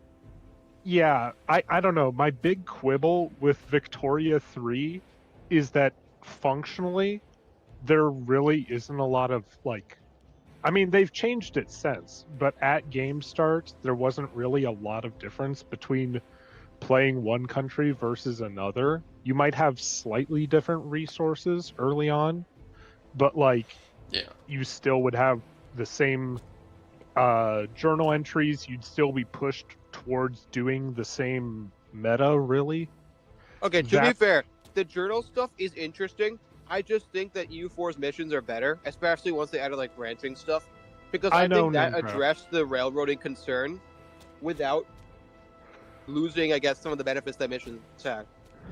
Yeah, I'm saying more in the sense of I'm worried that with reactive missions, if you played as like I don't know how a good example, maybe the difference between okay, say there's a mission tree to annex Switzerland if you hold it. I'm worried that with a reactive mission tree, they'd have to build it so that you really wouldn't be able to have different variations or have different opportunities for, say, if the French do it with their own, with all the cultural baggage of the French versus the Germans or the Italians, each of them would approach it in a necessarily different way. To be fair, is I how think that's feel. covered because from what Joffrey said, they're based on different like cultural groups. So I'm assuming if it's like Imperator, like a Italic group would be different from like Gallic group, which would be different from Oh, like I get British. that. I'm saying the reactive, like, So the consolidate Brittany. do keep in mind that a key thing that's part of the explanation I was trying to give, but it's easy Yeah. to forget the details. The devil's in the detail. Johan has made it clear it's a much more complicated and in-depth version of the way that Imperator's missions show up. Mind you, this one here, Master of the Pyrenees, is a starting one that I get. So it's a starting one that I can choose to take as Vasconia that leads me in the direction of consolidate Terrakinesis, build up a bunch of shit in my heartlands, and get some fun bonuses from that, and then form a tag. But Yeah, the I don't know point much is about that Imperator Rome missions, but it looks cool at least. the theoretically, I can't promise it because I haven't seen them. We haven't seen Tinto talk about missions yet. Tinto talks have been going on for like 10 months now. We still haven't like seen how missions work. It's crazy how they keep having shit to talk about.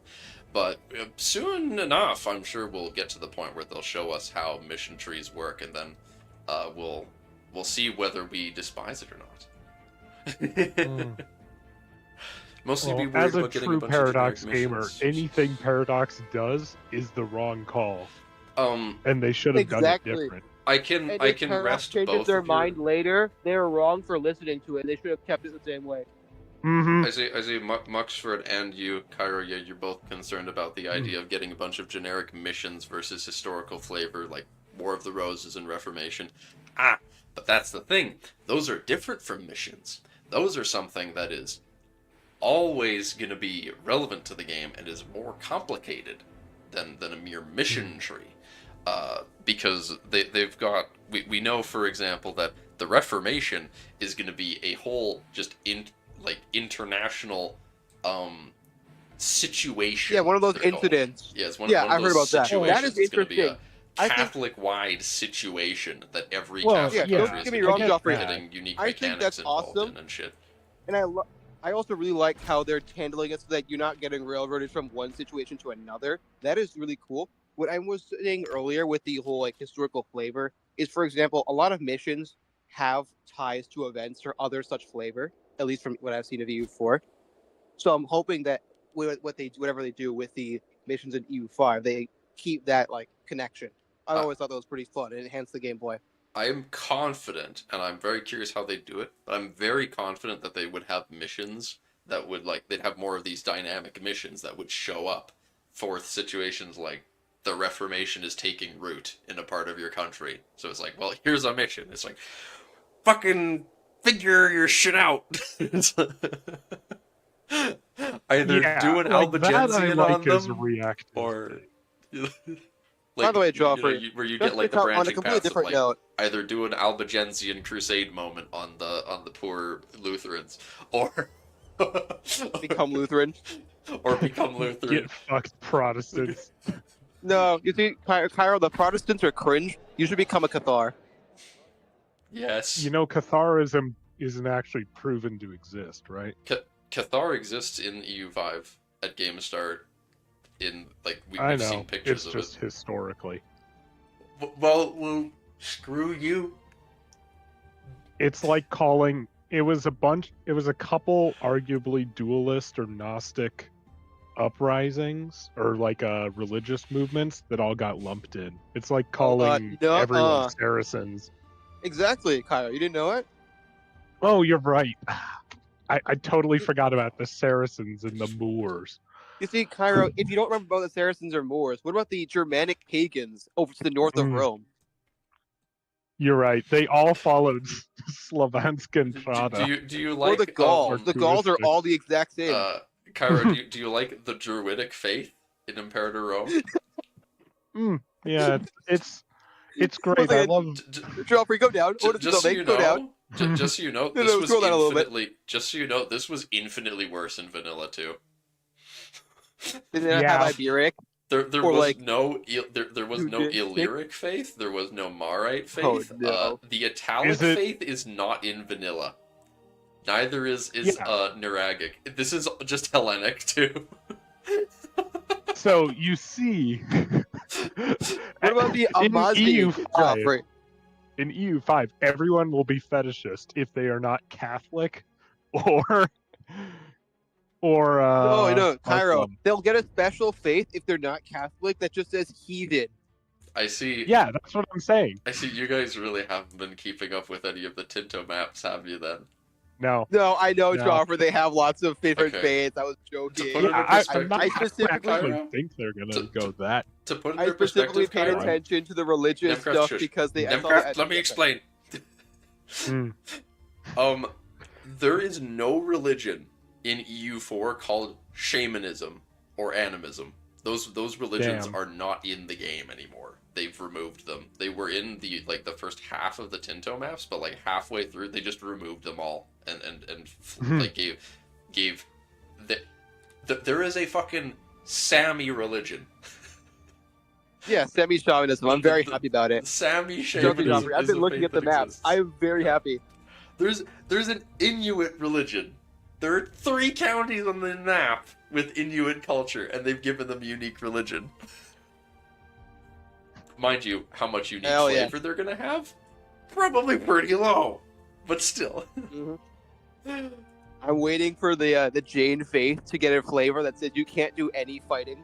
Of course. You're not allowed to declare wars. Of course. Mind you, Yeah, there's because only they'll like totally... I don't think there's a single location on the map that has majority Jain faith, but still. No, they're all minority pops. I was just, by the way, on a completely different note, I noticed that Icenia's gotten pretty big. Um, Hang on. Can you go check on Albania? I mean, They're in Albania. which Albania? the because Albania Caucasus. got killed. No! Atrapates killed them. This is so It's- sad. It's a righteous Wait, wait, cause. stop. I've heard their mission tree's pretty good. I just saw The something. Caucasus. Go to the Balkans. Ah, yes, the glorious country of Tribalia. Yeah, but no, that's the actual name, Tribalia. The Tribalians took out the Getians. Yeah.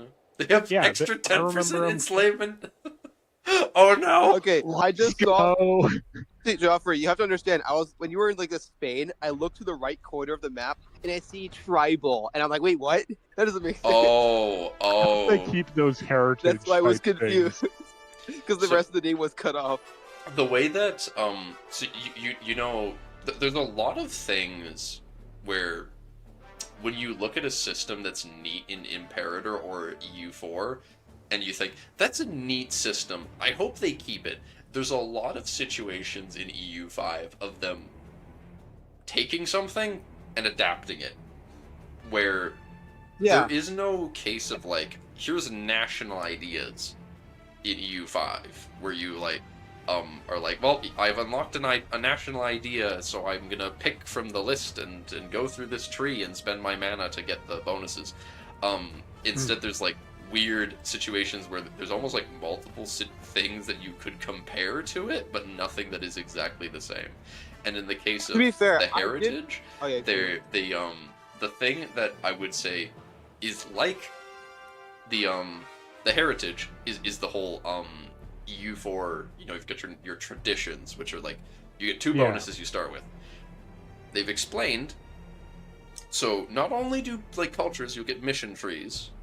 You get mission trees, of course, and like government types and other shit that's related to unique culture, specifically to you're this culture or you're this religion. Every era, every time, okay, whenever you when you enter a new era in the game, every era has its own techs, its advances, because there's a whole tech tree. Each era has its own tech countries tree. get like that specific. are, no, shush. Yeah, Shush. They're specifically tied to their Okay. fuck, what are they called? The institutions. Yeah, when each institution gets its own tech tree.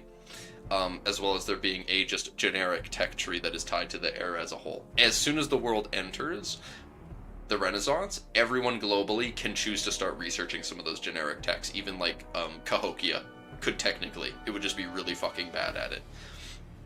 So, point is, when you enter a new era, whatever tech, or whatever culture, whatever government type, whatever religion, all that sort of thing, region of the map that you're in, all of those things are checked at the moment you enter a new era in EU5, and then at that moment, it will give you, for that new era specifically, not the old ones, it doesn't retroactively add anything, but for this new era, it will give you access to the unique of that era techs that only those people get. So like if there's you start the age of something, I don't fucking know. You're a Cathar and the Age of Reformation happens.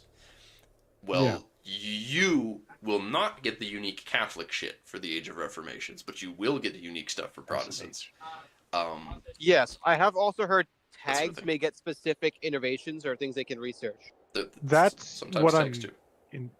That's what I'm interested in, because that's the kind of railroading I like, where it's not that you can't do something else. Like, go back to the Thracians or the Thracians for a second. Like, they're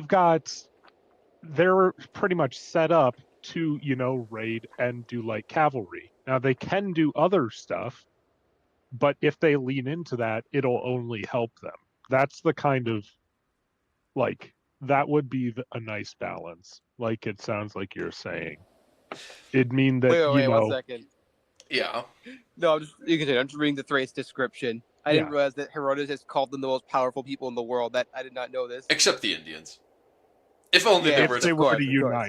unite. Herodotus If just only be like some Polish man could unite all of Dacia. Herodotus just being like, yes, well, let's power scale Thracians versus India for a second. Let's see. Wait, it's like, who would win? One Thracian or one Indian?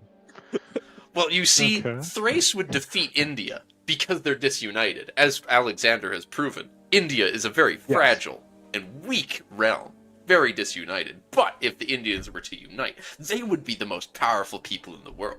Wait, or is he saying that the Thracians are disunited? I can't No, tell. no.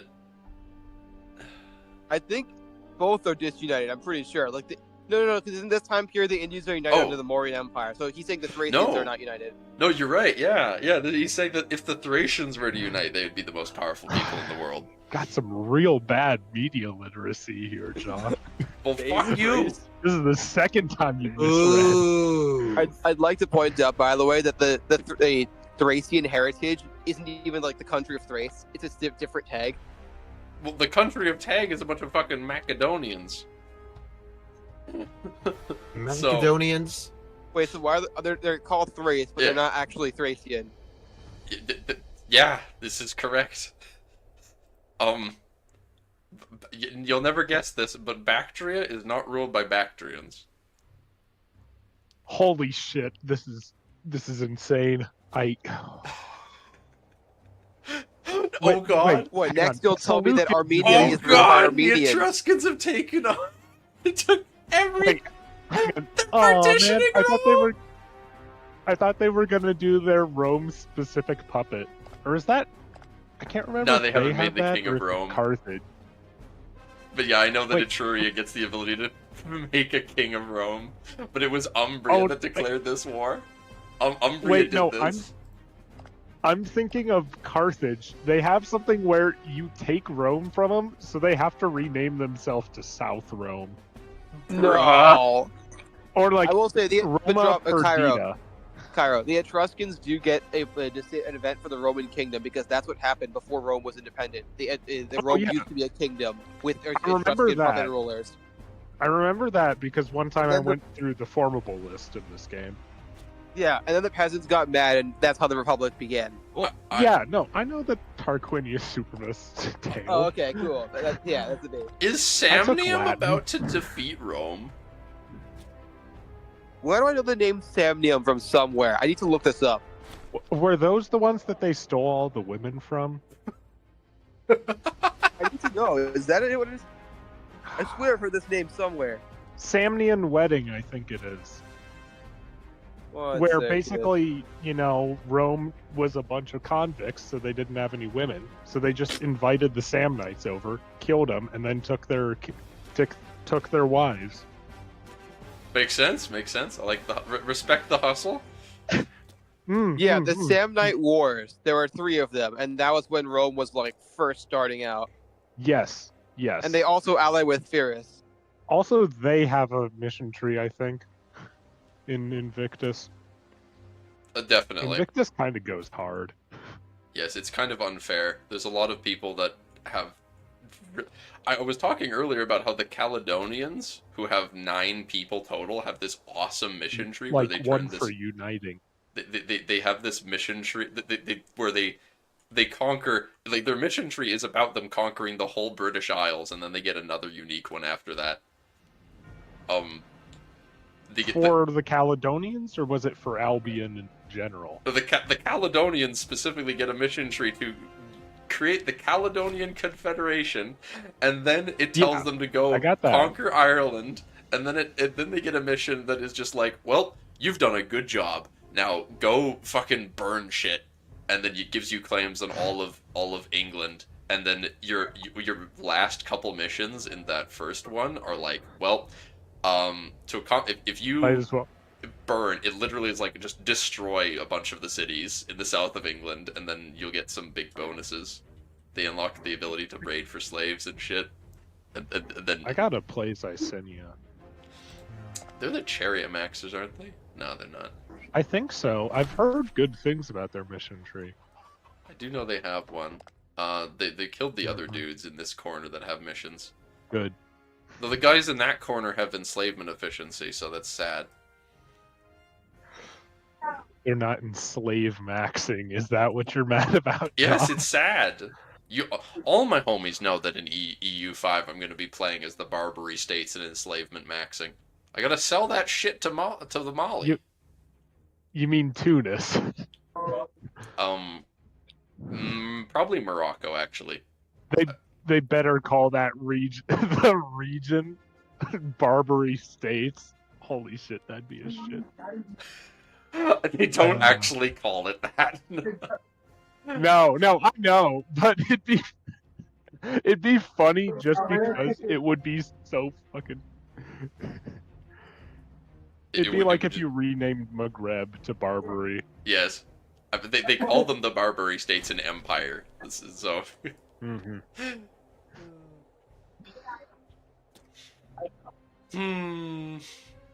Oh, So- it's little Sostaner Claudus.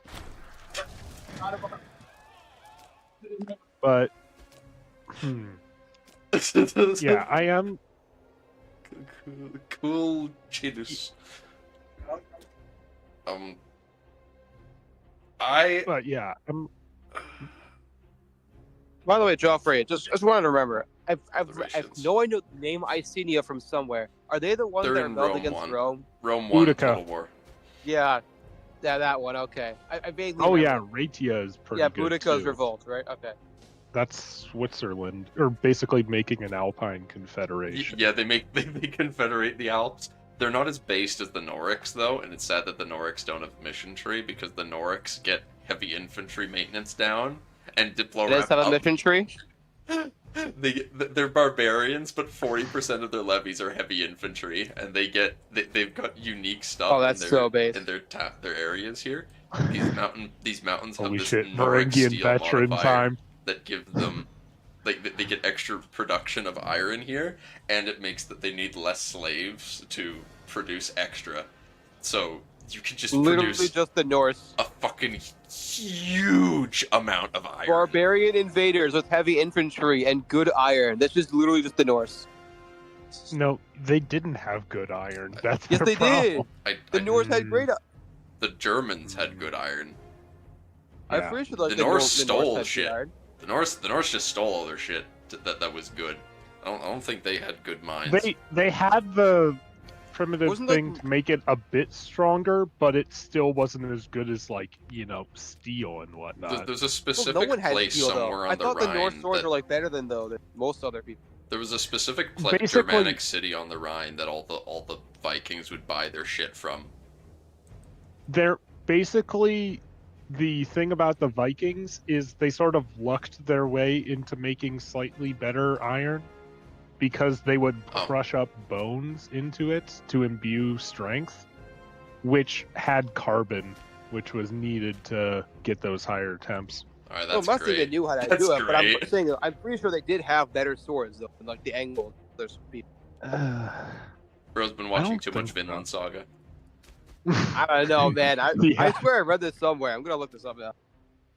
I might be wrong, but Don't admit defeat. I'm not. Until he comes back with a JSTOR scholarly article, Okay, I ain't so believing from shit. what I'm reading on Wikipedia, the Carolingian Empire had the best swords at the time. Get fucked. I'm not sure where. Okay, interesting. I'm very shocked. Truly shocked and amazed that the Carolingians had good metal. Apparently, they produced the best quality weapons in Central and Northern Europe. I mean, that's not saying much, to be honest. But This is fair. This is during the time when everything was turning to shit and the empires were crumbling. You know it's bad when the Pope crowns someone named Karl the Roman Emperor. Also, Kyra, you were right. The Norse imported a lot of swords from the Rhineland. no, that was Joff who said that. But Oh, okay, get that was- fucked. I will not take this gracefully, but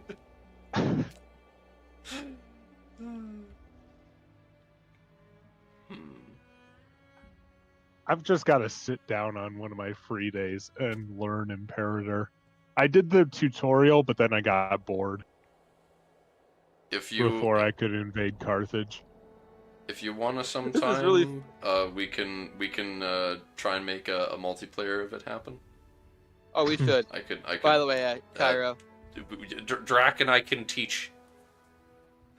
no, Kyra, I need to tell you something. So in Yes. 864, right? Yes. Charles the Bald told people or set the death penalty on selling weapons to the Vikings because they were like, man, we have these good swords. Let's stop giving them to the people that are trying to raid us. However, Yeah. historians note explicitly that Vikings still carried French swords everywhere, even to like the Volga in the middle of Eastern Europe.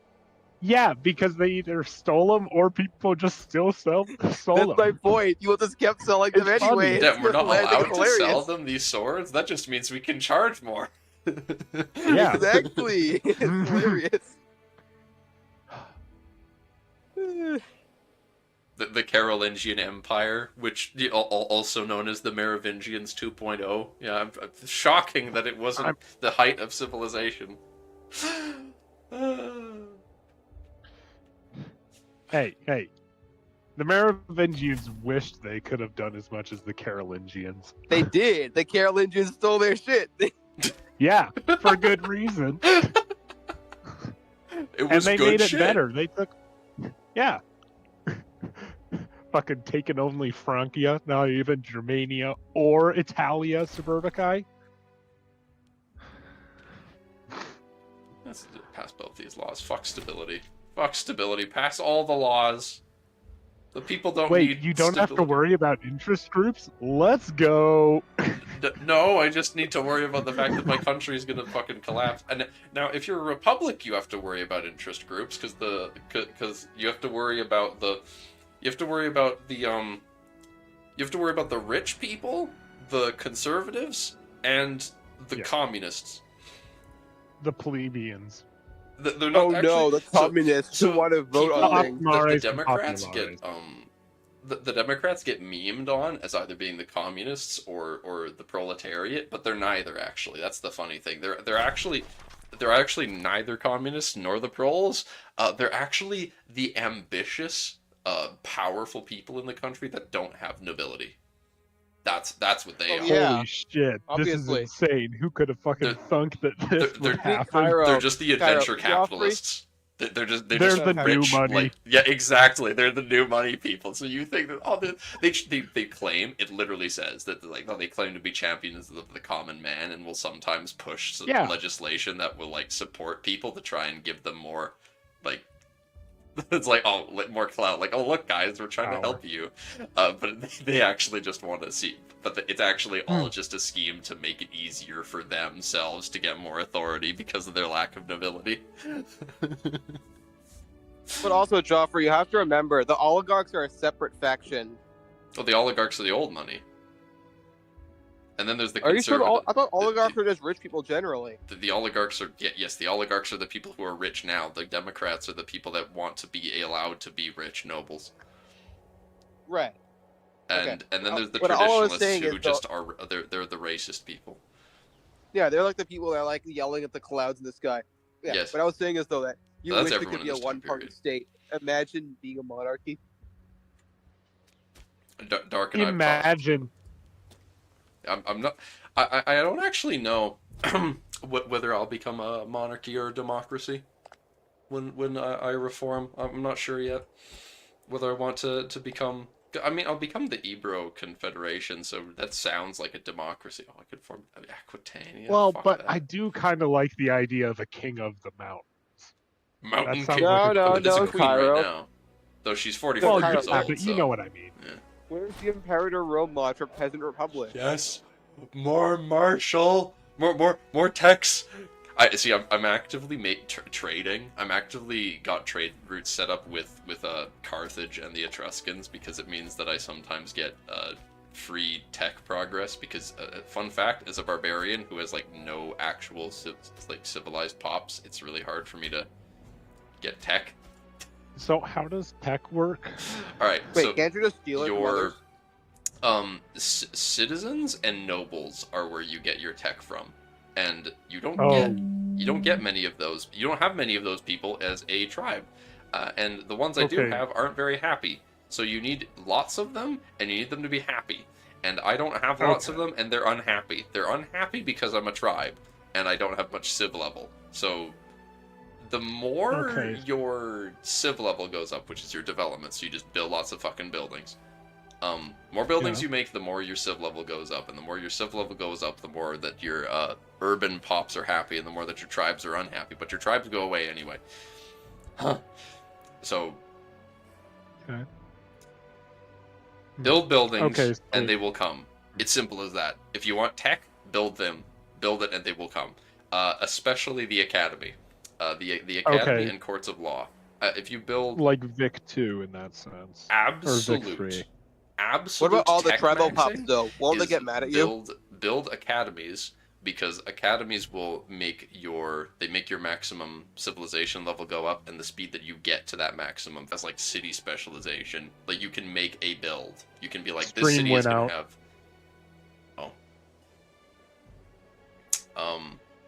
yeah, you can decide to be like, I want this city to have this build. But there's some things that are just universally good to make in cities, and you realistically should attempt to get them in most of them. Like those are like the Grand Theater and Great Temple, which you need text to unlock, because those both, like, okay, the territorial loyalty, that's handy, but the theater, first of all, big boost to civilization level. That's twice as much as the other buildings typically do. It gives you a large base value of assimilation, and also all of your integrated cultures will be more happy in this location. Happiness. So that's the makes the work culture better. building. So it's the building that is good for culture. You can only have one of these buildings in a location, though. All the ones on the bottom row have limits to how many you can make. The ones, like the 4 on the left, you can only make 1 of, and the 4 on the right you can make up to 3 of. The ones at the top are what you fill out the rest of your slots with. So like the library, extra conversion, a little bit of extra conversion, and your tech, and then there's the market, which a little bit of extra assimilation and some trade. The Great Temple is the alternate, like, to the theater for religion, where everyone that's your religion is more happy, and it has a base conversion speed. So having both of these at the same time means that everyone in the location that is the correct religion and culture is a full 20% happier, which is big. That on its own makes it much easier for you to make your then citizens Yeah, and your nobles. guys don't look become that happy. Yeah, they're not. My actual capital isn't even a city. It's just a fucking, like, it's a fort on this river. I'm trying to build up Pamplona and this coastline. I've got a mission that's gonna. Can you move your capital? You can, yes, when you're at peace. Realistically, I should move it now, but I think, yeah, it cost me a bunch of political influence to move my capital, so I don't want to move my capital until I've got the one that I want it to be in, because I'm gonna turn Oasio into another city. So there's gonna be 2 cities right next to each other, Pompello. And they'll feed Oasio. into each other. It doesn't actually give you bonuses to have cities right next to each other. If anything, it's a bad thing. But and I'm gonna need to import so the game sucks. It's bad because you need food. And fun fact, if you have just a shit ton of urbanization in one spot, it's harder to get food. And the problem with this region is that it's full of raw goods and not as much food. There's only one food producing location in this area, and by food I mean like focused on food, which is this fish. All the other settlements will produce food, because it's got a monthly income of food in Baturii here, for example, instead of a loss. But it just doesn't have as much potential, so I need to go to like this furs location and build specifically a slave estate. Farming settlement is what gives you, like, that it's really good for when it's a food producing tile, but since it's not, I would want to build a slave estate because that'll still make it produce more food. It'll help try to get more. But realistically, I'm just going to need to import a shit ton of food to this area to urbanize it. So I'll need to make a bunch of markets and try to give more import routes.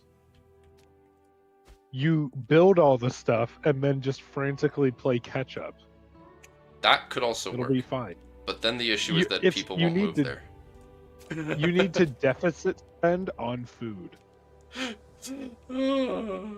Deficit spending on food? Yeah, it's like MIFO bills for the new Hoi 4 DLC. Just keep conquering people and take their food so that your capital doesn't go through a famine. keep doing the unintegrated culture happiness. No, you're not thinking big focus enough, Cairo. for What the you do is Scot. you go to their land and then take their stuff, but don't give it to the capital. Give it to your army so you can go conquer even more land. Hmm.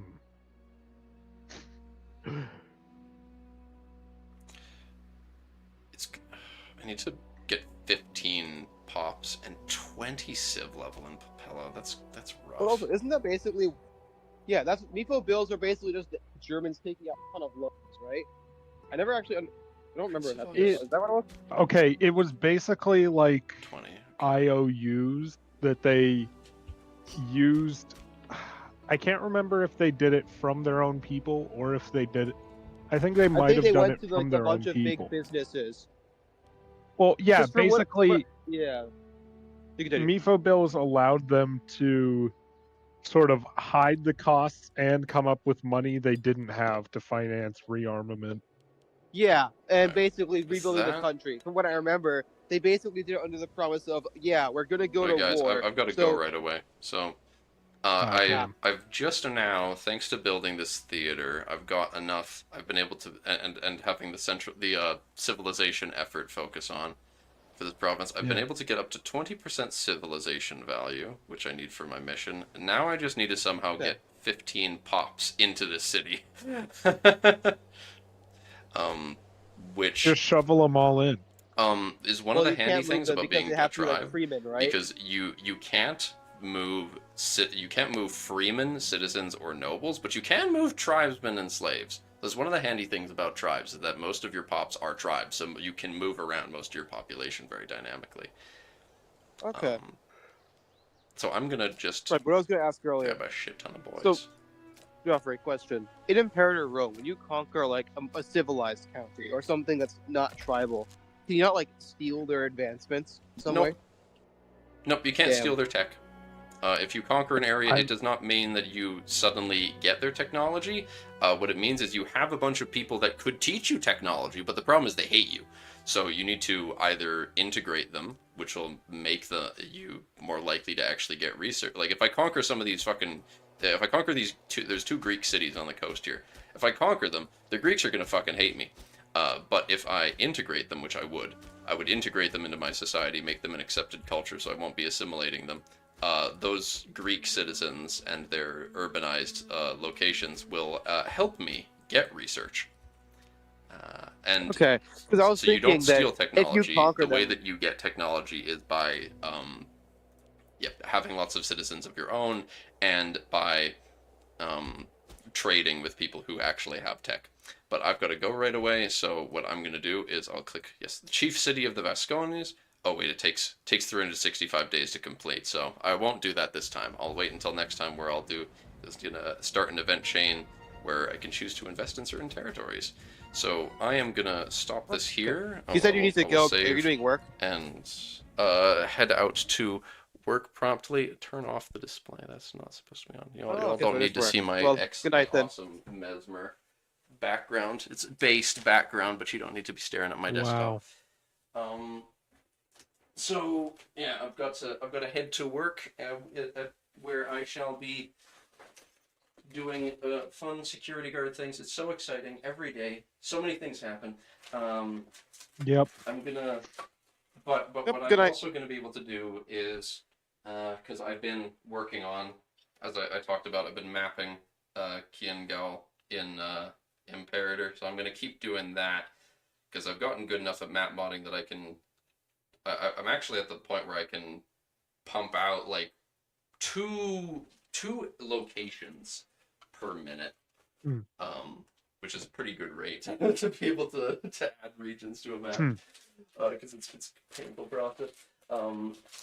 So eventually, once I've done enough of that, I'm gonna start actually painting the map and adding countries to it, and that's when I'm gonna start poking Cairo and be like, please, please, Cairo, could you help me with coat of arms, please? And then we shall see. Shit, I'm actually gonna have to draw crap now. I don't know enough about how it works in Imperator's map, so we'll see. I'll have to check. I got a bunch of Imperator emblems from some Invictus people.